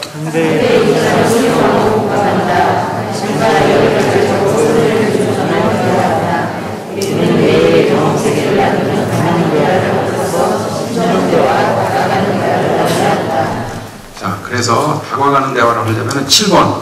대화는 말하는 기술과 듣는 기술로 이루어져 있는데 성경에 말씀하시기를 말하기는 더디하고 듣기는 속히 하라. 우리는 부부가 말할 때도 있고 들을 때도 있는데 이게 기술이 있다는 거예요. 말하는 기술 보세요. 밑에 말하는 기술에서 심정대화 기술입니다. ABC 화법이다 했어요. 자, 오늘 제가 이것을 가르쳐드리고 실습까지 하려고 마음을 먹고 왔는데 제가 이제 저기 시간 관리를 잘 못해가지고 내가 쓰잘데없는 얘기를 하면서 시간 보냈다는 겁니까? 원래가 시간을 적게 줬어. 안 돼서는 2시간씩 이렇게 하게 하는데 90분에 끝내라고 하는 그거 자체가 강사를 학대하는 겁니다. 그래가지고 1번 맨 끝에 보니까 3페이지 맨 끝에 TV를 볼 때 당신이 채널을 수시로 바꾸니까 짜증이 나. 이게 ABC거든요. ABC는 뭐냐면은 A 상황 TV를 볼 때가 A야. TV를 볼 때가 A고 당신이 채널을 수시로 바꾸니까 그게 B야. B라고 하는 것은 받았습니다. 상대방의 행동. 당신이 어떤 행동을 하니까 그것이 나한테 영향을 미쳐가지고 내가 관찰하고 생각해 보니까 C를 느낀다는 거예요. C는 감정이야. 그러니까 짜증나. 이게 감정입니다. 다음 페이지입니다. 다음 페이지에서 이제 ABC 대화를 하는 것에 익숙해지면은 BC만 해도 돼요. BC. 그래서 다음 페이지 4페이지 봅니다. 당신이 아무 연락도 없이 늦게 퇴근하면 이게 B죠. 불안하기도 하고 걱정이 돼. 이것은 C입니다. 그죠? B, C만 해도 된다는 거예요. 나중에는. 그런데 보통은 우리가 대화를 할 때 이렇게 합니다. 오늘부터 이제 하는데 이렇게 묻는 거야. 받았습니다. 오늘 무슨 일이 있었어요? 아니면 애들한테는 얘야, 순자야, 오늘 무슨 일이 있었니? 이렇게 무슨 일이 있었느냐고 묻는 거야. 그것을 받았습니다. 경험 세계라고 해요. 경험 세계를 물어보는 거예요. 뭐 영어 몇 점 맞았니? 이런 대화가 아니고 그거는 일상 대화고요. 사실을 묻는 거 말고 무슨 일이 있었느냐고. 그러면 ABC로 답을 하는 거예요. ABC로 영어 시간에 선생님이 나를 칭찬해서 아주 기분이 좋았어. 이런 대화를 하는 거예요. ABC. 그래서 내가 방을 치우지 않고 어지럽게 놔두면은 엄마가 치워야 하기 때문에 힘이 들어. ABC로 얘기하는 거예요. 그러는데요, 여러분들 시간이 많이 가서 지금 이제 5분밖에 안 남았지만은 이게 너무 중요하기 때문에 가정 생활을 하다가 우리 자녀를 떠올리면 자녀와 아들 딸과의 관계에서 지난 일주일 동안 아니면 오늘 내 감정을 촉발했던 사건을 떠올립니다. B. 어떤 행동, 우리 아이가 어떤 행동을 했을 때, 자, 받았습니다. A, B, C로 문장을 하나 쓰는데 거기에 C가 기분이 좋았다, 고마웠다 이렇게 끝나는 문장을 하나 만들어 보세요. 거기 빈 공란이 있잖아요. 공란에다가 A, B, C 문장을 하나 만들어 보여요. 자, A는 언제 어디서 며칠 전에 아니면 뭐 학교에서 돌아와서 저녁 식사 때 뭐 때가 있을 거 아니에요. 그리고 우리 아이가 어떤 행동을 했기 때문에 시, 내 기분이 좋았다고. 아니면 화가 났다. 그런 거만 해야 생각이 난다는 거예요. 기분 좋은 것도 있을 거 아니야.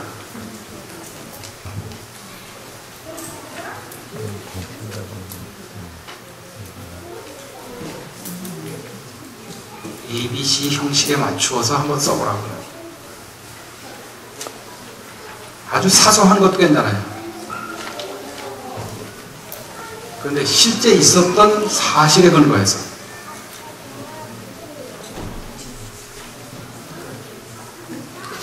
썼습니까?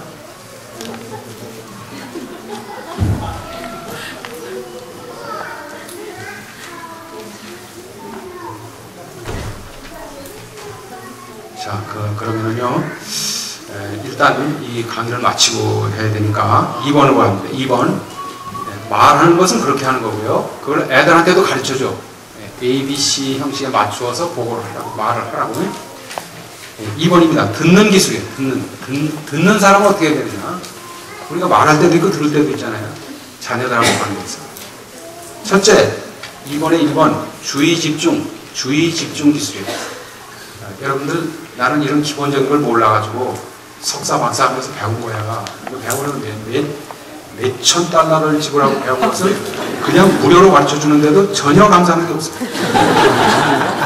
그냥 빨리 끝났으면 좋겠다. 그런 생각만 지금 하고 있는 거죠. 아니요. 내가 잘못 짚었나? 그래서 1번을 뭐라고 하느냐 받았습니다. 1번 관찰 기술이라고 합니다. 그러니까 저기 주의를 집중해서 상대방의 얼굴 표정을 보고 말을 듣고 이걸 관찰하고 주의 집중하는 기술이라. 그러니까 관찰 기술은 받았습니다. 눈 맞추는 기술이에요. 상대방 눈을 보고 들어주는 거 기술이라.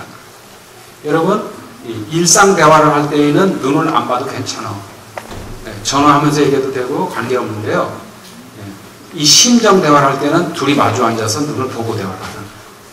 두 번째, prompts, 촉진 기술. 촉진 기술을 우리 한국말로 뭐라고 하느냐면요. 추임새 기술이라고 해요. 추임새 기술. 여러분, 이렇게 아들하고 딸하고 이렇게 부부간에 이렇게 대화를 하잖아요. 대화할 때 이제 제일 중요한 것이 지금 선생님이 한 것처럼 고개를 끄덕거리는 것도 추임새 기술이에요. 이렇게 고개를 끄덕거리는 거죠. 제가 강의할 때 많은 분들이 추임새 기술을 쓰고 있어요. 촉진을 한다고. 그게 무슨 말이냐면은 말하는 사람이 더 말하고 싶게 촉진을 하는 거예요. 그게 고개 끄덕거리는 거하고 그 다음에 받았습니다. 짧은 감탄사로 반응하는 거예요. 세상에 그래서 이렇게 반응을 하는 거 안 하는 게 굉장한 차이가 있어요. 그러면은 말을 더 하고 싶어진다고. 그게 추임새 기술인데요. 북치고 장구 칠 때 이렇게 얼쑤 이렇게 추임새 놓는 거하고 안 하는 게 차이가 있다는 거죠. 그런데 아빠들은 추임새 놓을 줄을 모른다는 거예요. 남자들은 가만히 있어. 지금도 강의하는데 추임새로 놓는 사람은 한 사람밖에 없어요. 거의 가만히 있어. 왜 그러냐면은 여자들은 잘해. 이제는 EQ가 발달돼가지고 맞아. 추임새 놓는 거지. 그런데 아이들하고 대화할 때 여러분들이 일부러 말이야. 눈을 보면서 추임새를 놓는 거예요. 그럼 애가 막 털어놓는다고. 세 번째 기술을 뭐라냐면은 탐색 기술이라 해요. 탐색 기술. 여러분 이 기술을 배우잖아요. 그럼 직장 생활에 대인관계 좋아지죠? 그죠? 부부관계는 물론이거니와 아이들하고 얼마나 관계가 좋아지겠어요. 애들 자존감 높이는 대화 기술을 지금 가르쳐 드리는 거예요. 세 번째가 탐색 기술인데 이것은 받았습니다. 빠진 것을 질문하는 기술이에요. 그러니까 이렇게 둘이 대화를 하다가 저기 제가 한번 여쭤보는데요. 저기 자매님 아까 그 ABC 썼습니까? 어떤 일이 있었습니까? 아무것도. 공개해도 괜찮은데? 어떤 일이 있었습니까? 며칠 전에 지은이가 엄마 설거지는 내가 할게. 엄마가 매일 해주니까 고마워. 라고 해서 너무 고마웠어요. 며칠 전이라고 하는 것이 언제 얘긴데?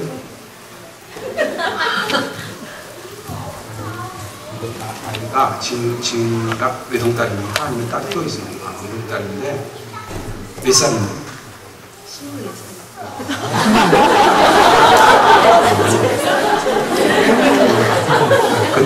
24살. 그때 저기 설거지하고 그랬을 때 아빠는 어디 있었는데?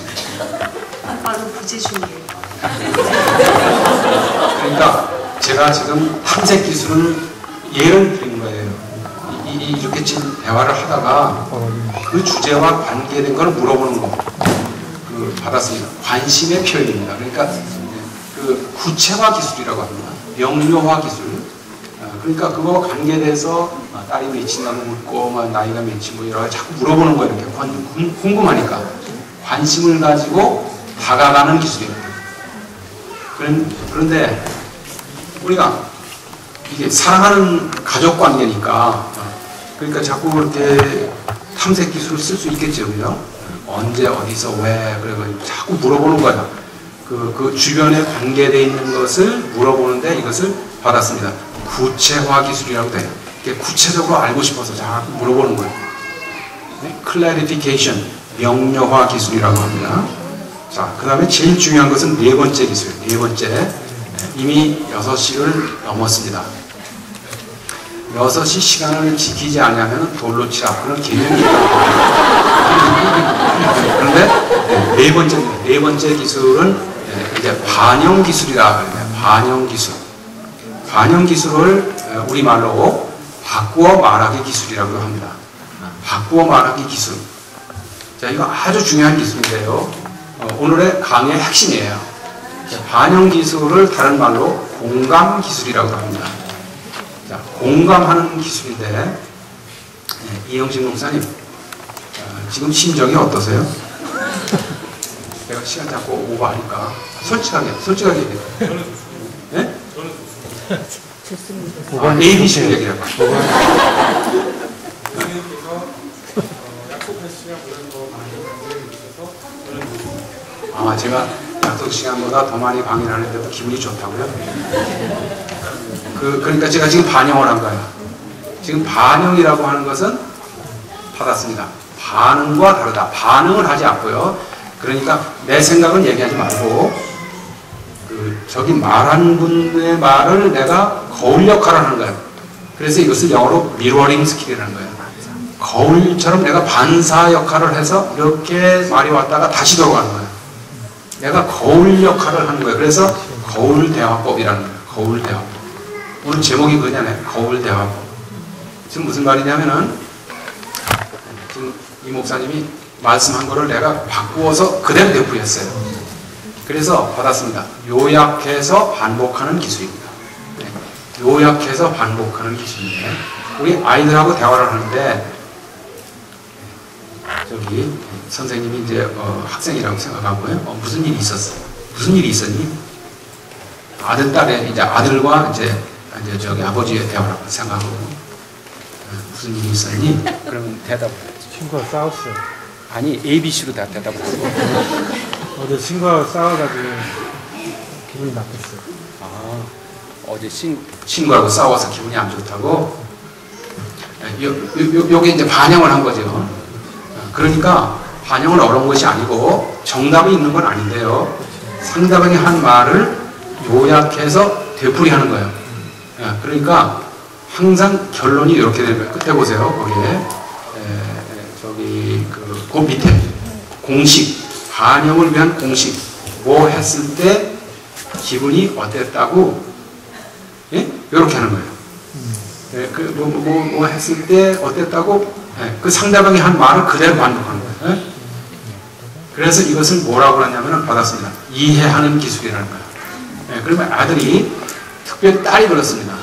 사춘기의 자녀들이 그렇습니다. 이렇게 마음의 좌절감을 느끼고 화가 나고 뭐 여러 가지 감정을 느낄 때 엄마가 그것을 반영하는 게 결정됩니다. 엄마 아버지가.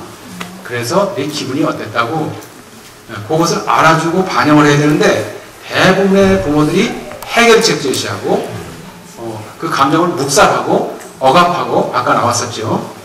그러니까 아이들이 나 학교 가기 싫어. 그리고 이제 감정을 알아주질 않으니까. 그러니까 아이가 자존감이 떨어지면서 이제 심하면은 정신병원에 가게 되고 막 이렇게 되는 거예요. 이 대화법에서 제일 중요한 것은 대화를 할 때 말이죠. 아이로 하여금 ABC로 말하는 습관을 들이게 하는 거예요. 이렇게 표현을 하고 난 다음에 거기서 뭐 했을 때에 내 기분이 어땠다고, 걱정된다고, 스트레스 받았다고, 이걸 자꾸 이렇게 뭐 했단 말이지 이렇게 반영을 해주는 거. 그러면은 이 감정이 이렇게 차분해지는 거예요. 이렇게 감정이. 그럼 감정 처리가 되면서 여보세요. 마지막에 5번째 기술입니다. 5번째 기술을 인정하는 기술이라고 하는데요. 인정하는 기술은 갈등 대화에 필요한 기술인데 오늘 시간이 이렇게 다 지나가지고 혹시나 목사님 나중에 기회를 다시 한번 만들어 주시면은 실습까지 하면서 여러분에게 좀 도와드리고 싶고요. 아니면은 자녀들, 중고등학교 자녀들 같이 참여해가지고 실제 대화하는 그렇게 좀 도와드리고 싶은데 다시 초청할 가능성은 없는 것 같고요. 5번째입니다. 5번째가 이제 뭐냐면 인정하는 기술, validating skill이라는 말을 받았습니다. 타당성을 인정한다는 뜻입니다. 상대방이 한 말에 타당성을 인정하는 거예요. 그러니까 그렇게 말하면 못 써. 뭐 이런 게 아니고 아이가 내 마음에 들더라도 무슨 말을 하든지 내 생각과 감정이 타당하다고 인정하는 기술이에요. 그게 무슨 말이냐 하니까 내가 당신 아니면 내 말에 동의하지는 않지만 내 얘기를 들어보니까 받았습니다. 이해가 가네. 그렇게 말해주는 거예요. 응? 내 말을 들어보니까 내 입장에서는 그렇게 생각할 수도 있겠다. 내 기분도 이해가 간다. 이렇게 인정해주는 게 있어요. 그런데 그게 엄청난 효과를 가져오는 거예요. 갈등이 그냥 해소가 되는, 부부싸움 하다가도 당신 얘기를 쭉 듣고 보니까 반영을 하다 보니까 내가 당신의 그 생각에 동의는 하지 않지만은 당신 입장에서는 그렇게 생각할 수도 있겠네. 이해가 가네. 이렇게 말하는 것을 인정하는 기술이라고 합니다. 자, 그 다음에 8번째, 9번째 이걸 빨리 이제 하고서 그냥 마칠게요. 제가 6시를 목표로 하기는 했어요. 그런데 나도 빨리 마치고 싶어요. 왜냐면 우리 아내가 기다리고 있거든요. 그런데 이제 마지막이란 말이에요. 다시 초청할 가능성은 없고. 그러니까 이걸 가르쳐주고 가야지 어떡하겠어. 8번째입니다. 아까도 여러 번 말씀드렸지만은 IQ가 우리 성공에 기여하는 건 20%밖에 안 되고 EQ가 중요하다. 그래서 IQ보다 EQ가 높은 사람이 성공한다. 우리가 IQ를 높이기 위해서 할 수 있는 건 별로 없지만은 EQ를 높이기 위해서 할 수 있는 것은 많다. 그런데 특별히 엄마, 아버지들이 EQ를 높이는, 그러니까 IQ는 유전적으로 타고난 거니까 바꿀 수 없지만 EQ는 계속 높일 수 있다. 나도 처음에 EQ가 엄청 낮았었거든요. 그런데 지금 EQ가 상당히 높아졌어. 그러니까 자기가 배워서 높이면 되는 거니까. 그래서 EQ라고 하는 것은 5가지를 의미한다. 받아 쓰겠습니다. 아는 척 하지 마시고. 첫 번째 EQ는 자신의 감정을 인식하는 능력이에요. 자신의 감정을 인식하지 못하는 사람도 많아. 자기 기분이 어떤지 모르는 사람 많아. IQ 높고 머리 공부는 잘하는데 자기 감정을 인식하지 못하는. 그건 EQ가 높은 거예요. 네? 내가 지금 피곤한지 내 기분이 어떤지 이거를 인식하는 거예요. 두 번째 IQ는 EQ. 타인의 감정 공감하는 능력이에요. 타인의 감정을 공감하는 것도 EQ가 높은 거예요. 그러니까 아내의 심정을 이해해서 지금 우리 같이 참여하자. 부모 역할 교육인데 TV 보고 그러는 시간 보는 것보다 당신 나하고 같이 가서 배우자.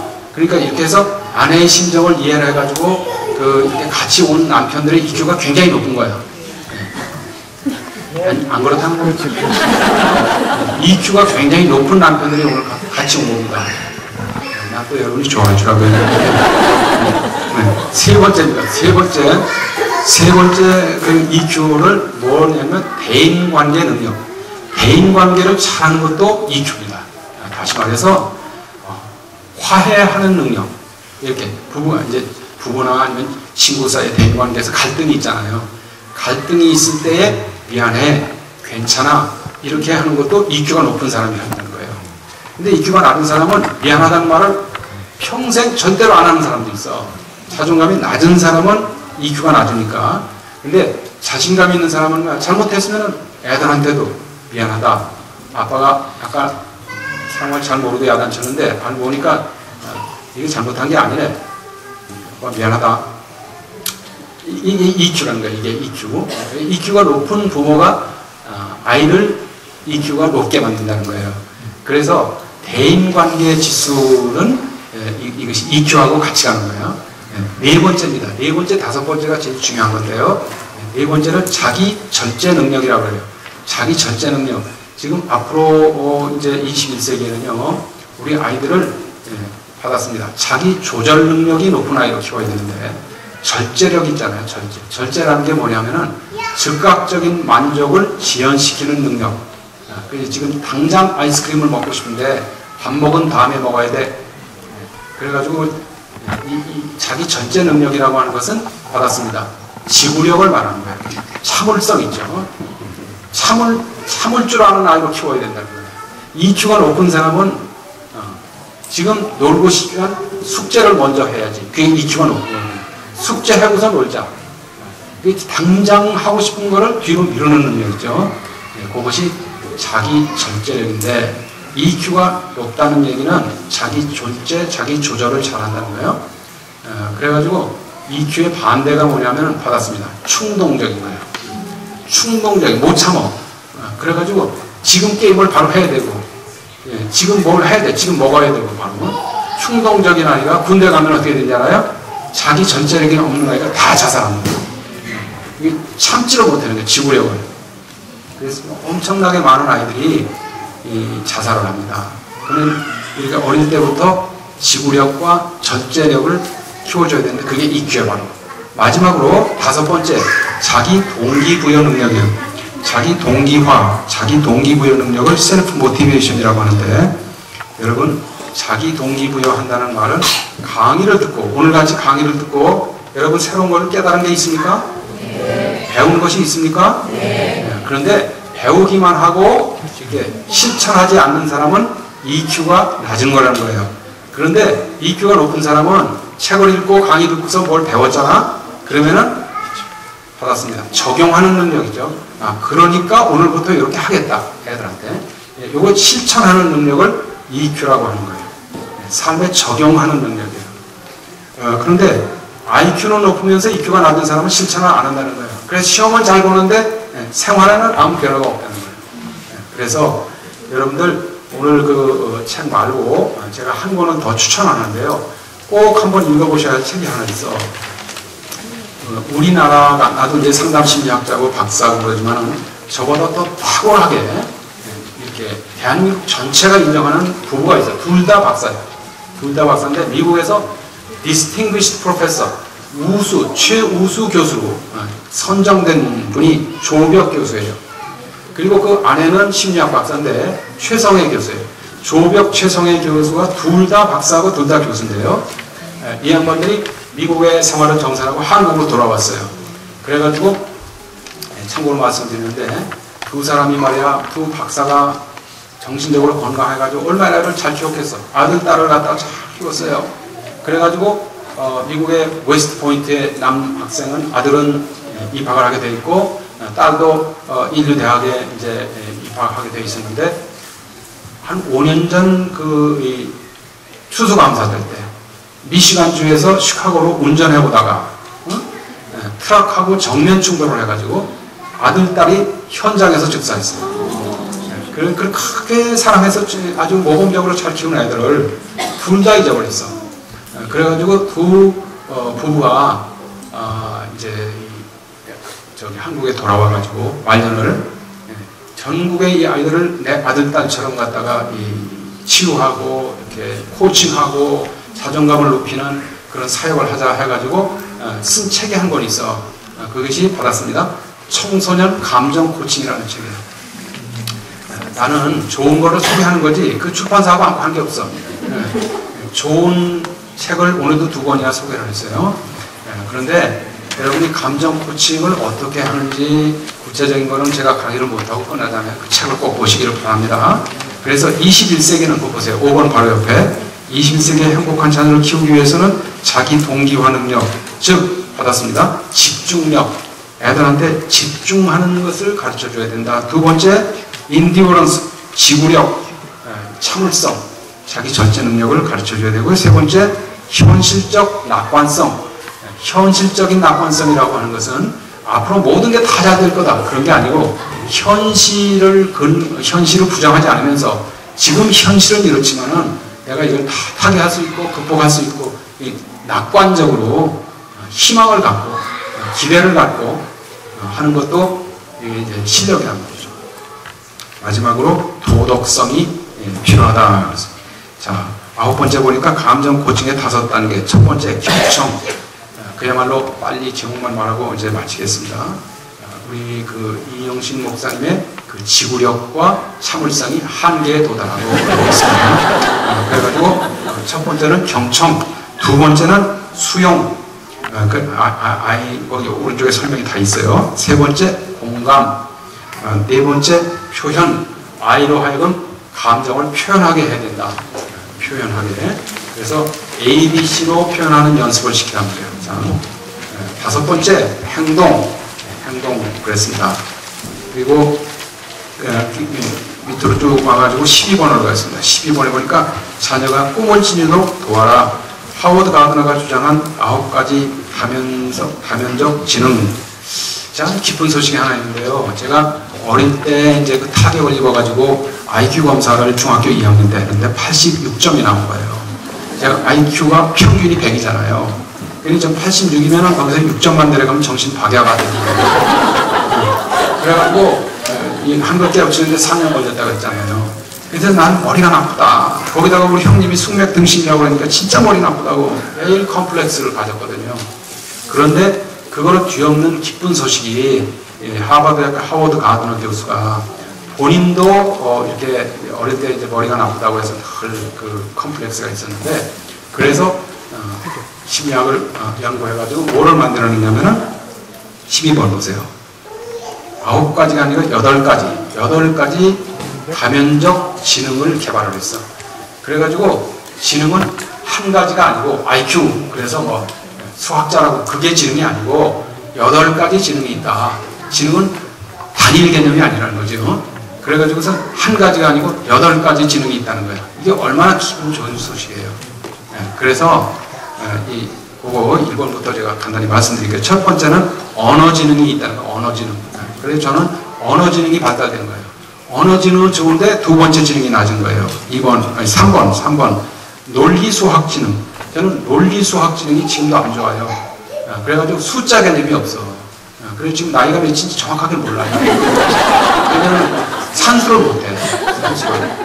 그리고 이 숫자 개념이 없으니까 솔직히 말해서 지금 9시 19분 그렇게 했는데 나는 7시까지 할지도 몰라. 왜냐면 숫자 지능이 낮아. 그런데 너무 걱정할 필요는 없어요. 제가 곧 끝날 테니까. 2번을 보세요. 2번에 보니까 신체 운동 지능. 그래가지고 이제 순발력이 뛰어나고 운동 잘하고 손재주가 있는 사람도 있다는 거예요. 그것도 지능이라는 거예요. 그리고 우리나라에 뭐 김연아부터 운동선수가 다 이 신체 운동 지능이 뛰어나는 거예요. 그런데 박지성이가 수학을 잘하고 그런 건 아니거든요. 제가 산수를 못하는데 영어를 잘한단 말이에요. 그것은 왜 그러냐면 언어 지능이 뛰어나다는 거죠. 네 번째, 음악 지능이에요. 4번. 음악 지능은 끼가 있어가지고 노래도 잘하고 바이올린 치고 이쪽으로 발달된 사람이 있다는 거죠. 우리 둘째 아들이 그렇습니다. 5번째, 스페셜 인텔리전스는 공간 지능이야. 공간 지능. 그리고 6번째는 대인관계 지능입니다. 대인관계. 친구를 잘 사겨. 어릴 때부터 막 친구 관계가 좋아. 그것도 지능이라는 거예요. 8번째, 7번째, 인트라퍼스널. 그러니까 이거는 자기 이해 지능이라고 해요. 자기 성찰 지능. 자기 마음이 어떻게 돌아가는지 반성하고 일기 쓰고 이런 쪽으로 발달된 사람이 있다는 거예요. 자기 성찰 지능. 저는 이게 2번째 높은 지능이에요. 자기 성찰 지능이. 마지막으로 8번째, 자연 지능이 있습니다. 자연 지능. 그래 여러분 이 5시 50분에 끝날 예정이었거든요. 원래는. 그리고서 다 그 일정이 있는데 계속 하니까 한 분이 이제 도중에 나갔어요. 저런 분은 이제 EQ가 높은 거야. 왜냐면 자기 책임 있고 다 이게 하니까 그게 더 중요하지. 강의가 뭐 그래 중요해. 다중지능은 마지막으로 맨 끝에 같이 한번 읽습니다. 다중지능 시작.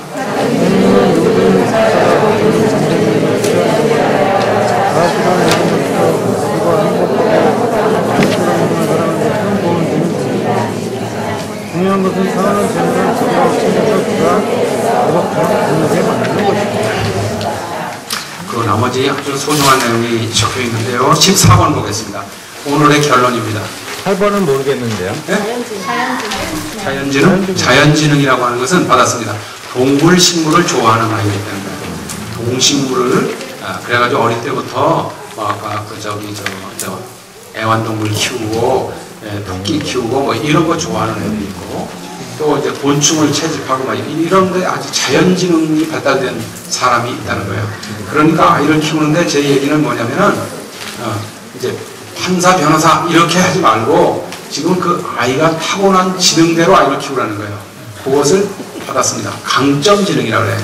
사람이 약점지능이 있고 강점지능이 있는데 사람마다 3가지 이상의 강점지능을 하나님이 주셨대요. 그래서 저 같은 경우는 언어지능과 대인관계지능과 자기이해지능이 높아. 그래서 이 여러 가지 그 지능이 뭐가 높은지를 지금 저렇게 우리가 알 수 있게 됐어요. 그래서 6페이지 보니까 14번 바로 위에 여러분에게 귀한 정보를 드리는데 사랑의교회 집사님 조윤상 집사가 이 다중지능 교육연구소에서 무엇을 개발했느냐면은 우리나라의 그 서울시 교육감 있죠? 교육감이 지금 누구죠? 문용림 박사. 그 문용림 박사가 이 다중지능의 전문가거든요. 그런데 그분은 이 설문조사를 해가지고 다중지능을 알 수 있게 했는데 이 조윤상 집사님은 뭐를 했냐면 10년 동안 연구해 IT 산업 전문가거든요. 그래가지고 지문만 찍으면은 컴퓨터가 다 이게 해가지고서 이 그래프를 딱 그려줘. 그러니까 어떤 강점지능이 나오고 어떤 건 약점지능이 나오고. 그래서 제가 너무 신기해가지고 지금 내외가 하고 너무 놀라워가지고 이거를 이동원 목사 뭐 여러 사람 시켰는데 감탄하는 거예요. 93%의 정확도까지 왔어 지금 발달해가지고. 그래서 이제 3살 이상은 다 할 수 있거든요. 그런데 부모도 한번 해보시고 아들 딸도 하시는데 내가 왜 이걸 권하냐면은 받았습니다. 진로 결정하는데 결정력으로 도움이 된다고. 그 아이가 타고난 강점 지능대로 밀어주라는 거예요. 그러면은 운동선수는 운동으로 갈 거고 이 다음이 그 있잖아요. 그거 나오니까. 그리고 또 좋은 것이 성격 특성도 나와. 3가지가 나와. 그래가지고 강점 지능 정확하게 나오죠. 그 사람의 성격이 뭐 감성이 발달되니 지도력이 발달되느냐 뭐 어떤 거 다 나와. 컴퓨터로 정확하게. 책이 나와 한 권에. 보고서가.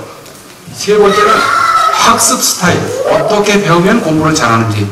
그 배우는 스타일이 사람마다 다르대. 그 어떤 사람은 필기하고 이렇게 해서 배우는 사람이 있는가 하면 필기 안 하고 듣기만 하는 사람이 있어.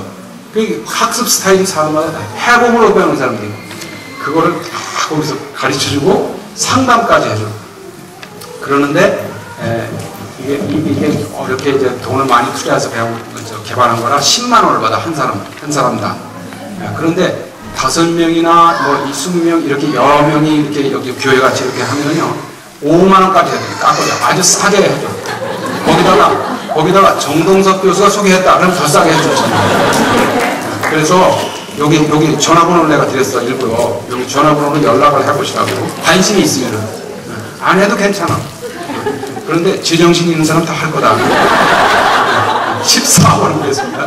14번에 보니까 자녀의 자존감을 높이는 방법. 어머니와 아버지는 자녀를 위해서 무엇을 할 수 있는가? 1번 무조건 자녀를 사랑하라. 2번째 자녀를 아낌없이 칭찬해줘라. 칭찬할 일이 있을 때. 칭찬할 일이 없는데 칭찬하면 아첨이 돼. 그럼 애들이 다 알아. 뭐를 하여간 잘했다 싶으면 그냥 막 알아주는 거예요. 그런데 중요한 것은 다른 사람 앞에서 칭찬하면 더 효과가 있다. 그래가지고 저희 어머니가 칭찬 한마디 해가지고 제 일생을 바꿨어. 문맹이신 어머니가. 제가 말씀드린 대로 초등학교 4학년 때 한글을 이제 겨우 깨우쳐가지고 그랬는데 우리 아버지가 노름을 해가지고 있잖아요. 우리 아버지 직업이 노름이거든. 그래가지고 제가 그 3학년 때 전 재산을 사회에 환원하셨어요.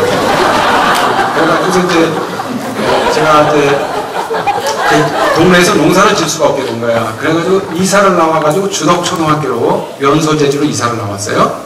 근데 그 학교 바로 정문 앞에 우리 집이 있었어. 그래서 학교를 갔는데 5학년 1학기 때 이제 새로 전학 온 학생 일어나봐. 그래가지고 책을 읽는데 책을 못 읽잖아. 그러니까 맨 위에 한 줄을 읽는데 1분 걸렸어. 이렇게. 왜냐면 글자는 아는데 연결을 못 시키니까.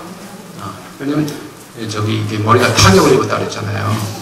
그래가지고서 이제 선생님이 노발대발 해가지고 망신을 주는 거야. 5학년 1학기 때까지 책도 못 읽고 뭐 했느냐고 막 소리를 지르고 그래. 그러더니 그냥 서 있어. 그리고 맨 앞에 있는 여학생을 옛날에는 뭐 공부 잘하는 순서가 아니잖아. 제일 그 1등하는 여학생을 일으켜가지고 책을 읽는데 그냥 한 페이지를 숨도 안 쉬고 읽어 나가더라고. 그래가지고 내가 일생에 2번째 충격을 받았어. 하나는 양자미수 사건이고, 2번째는 책을 못 읽어가지고 망신당하는 사건이에요. 그래가지고 그때부터 이제 집에 들어가가지고 매일 책만 읽는 거지. 왜 따라가야 되니까. 그래서 책을 읽는데 떠듬떠듬 하면서 막 읽는데 우리 어머니가 저녁 식사 시간인데 이제 윗방에서 제가 책을 이제 떠듬거리고 읽고 있는데 이웃 아주머니가 마시러 왔어. 마시리라는 말 있습니까? 네. 저녁 식사 시간에 이웃 아주머니 마시러 왔는데 우리 어머니가 뭐라 그러냐면 우리 동섭이 책 읽는 소리 좀 들어보세요. 제가 이사 온 다음부터는 식음을 전폐하고 공부를 해요. 나는 식음 전폐한 거 아니거든. 네, 저기 저녁 밥상 들어왔다 밥 먹고 해라 그러는데 알았어 엄마 나 조금 이따 먹게. 왜냐면 중간밖에 안 읽었거든요. 그래서 이거 다 읽고 먹는다고 조금 늦게 먹었어. 그거를 어머니가 칭찬을 한 거야. 식음을 전폐하고 공부한다는 거야. 근데 난 칭찬 들어본 적이 없거든 그때까지. 너무 달콤해가지고. 그래서 셰익스피어가 그런 말을 했어. 어린이는 받았습니다. 사랑과 칭찬을 먹고 사는 동물이다. 그래서 칭찬 딱 듣고 나면 너무 좋아가지고 그 칭찬을 또 들으려면 어떻게 하느냐. 밥을 늦게 먹으면 되는 거야. 제 시간에 먹으면 칭찬받을 수 없다. 밥을 늦게 먹으면서 요양의 책을 읽으면 된다. 그게 습관이 돼버렸어. 예. 제가 저기 그 석사 할 때까지도 이게 습관이 돼가지고 우리 아내가 굉장히 애를 먹었어요. 식사 때마다 늦게 먹으니까. 왜 그러냐면 애들은 그냥 오라 그러면 와서 가는 건데 여보 밥이 식는다 뭐라는데 알았어 조금 이따 먹을게. 왜냐면 이게 몸에 밴 거예요. 칭찬을 듣기 위해서 조금 늦게 먹어야 될 거 아니에요. 그래서 제 아내가 박사 과정에서 완전히 당신 틀렸다. 그걸 알고 나가지고 왜 그러는지 알고 나가지고 지금은 시대가 바뀌었어. 지금은 제 시대에 먹어야 칭찬받는 시대예요. 그래가지고 지금 이제 습관을 바꿨어. 네, 제 시간에 먹죠. 네, 여기 보니까 3번에 자녀에게 현실적인 기대를 가져라.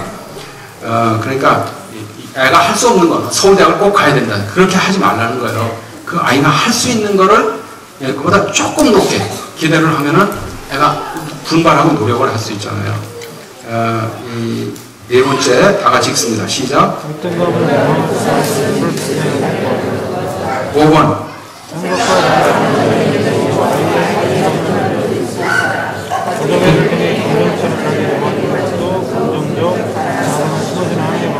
육 번. 7번. 그래가지고 뭐를 했잖아요. 그러면 잘했다. 넌 할 수 있어. 그런 말을 자꾸 해야 효능감이 심어지잖아요. 그런데 이제 턱걸이라고 하는 거야. 우리 한국의 교육이 애가 잘하는 걸 자꾸 반복시키는 서양 미국 교육이거든요. 근데 우리는 이제 중학교 때 배워야 할 거를 초등학교 5학년 때 가르치는 거예요. 그러니까 애들이 하면서도 공부를 잘하면서도 항상 턱걸이 하는 기분인 거야. 그러니까 자신감, 효능감이 없죠. 그래서 뭘 하면은 막 잘했다고 칭찬하고 말이야. 그러면 이제 효능감이 자존감이 올라간다는 거죠. 여기에 8번째 다 같이 시작.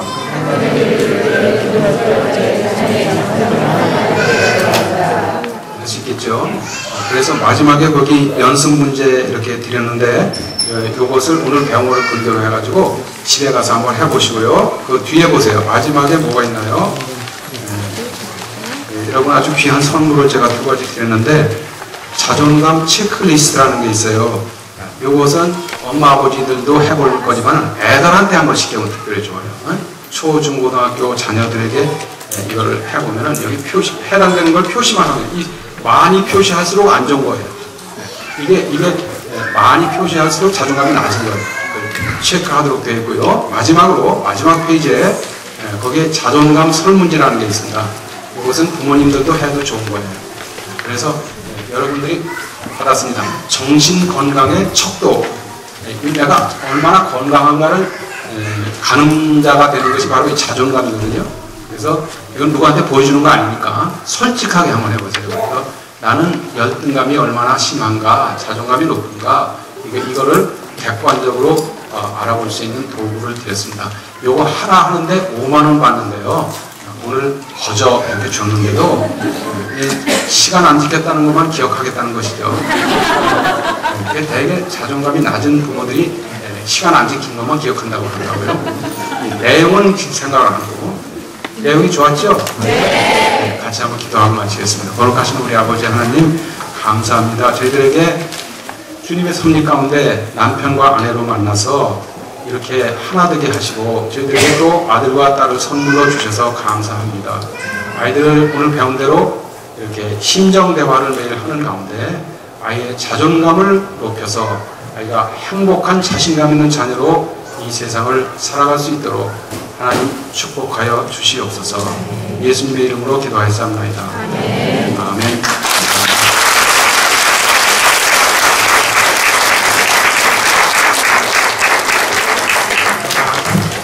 네, 다시 한 번 더 이렇게 장시간 강의를 수고해 주신 교수님께 다시 한 번 박수. 그리고 아이들도 이렇게 엄마 아빠 강의 들을 수 있고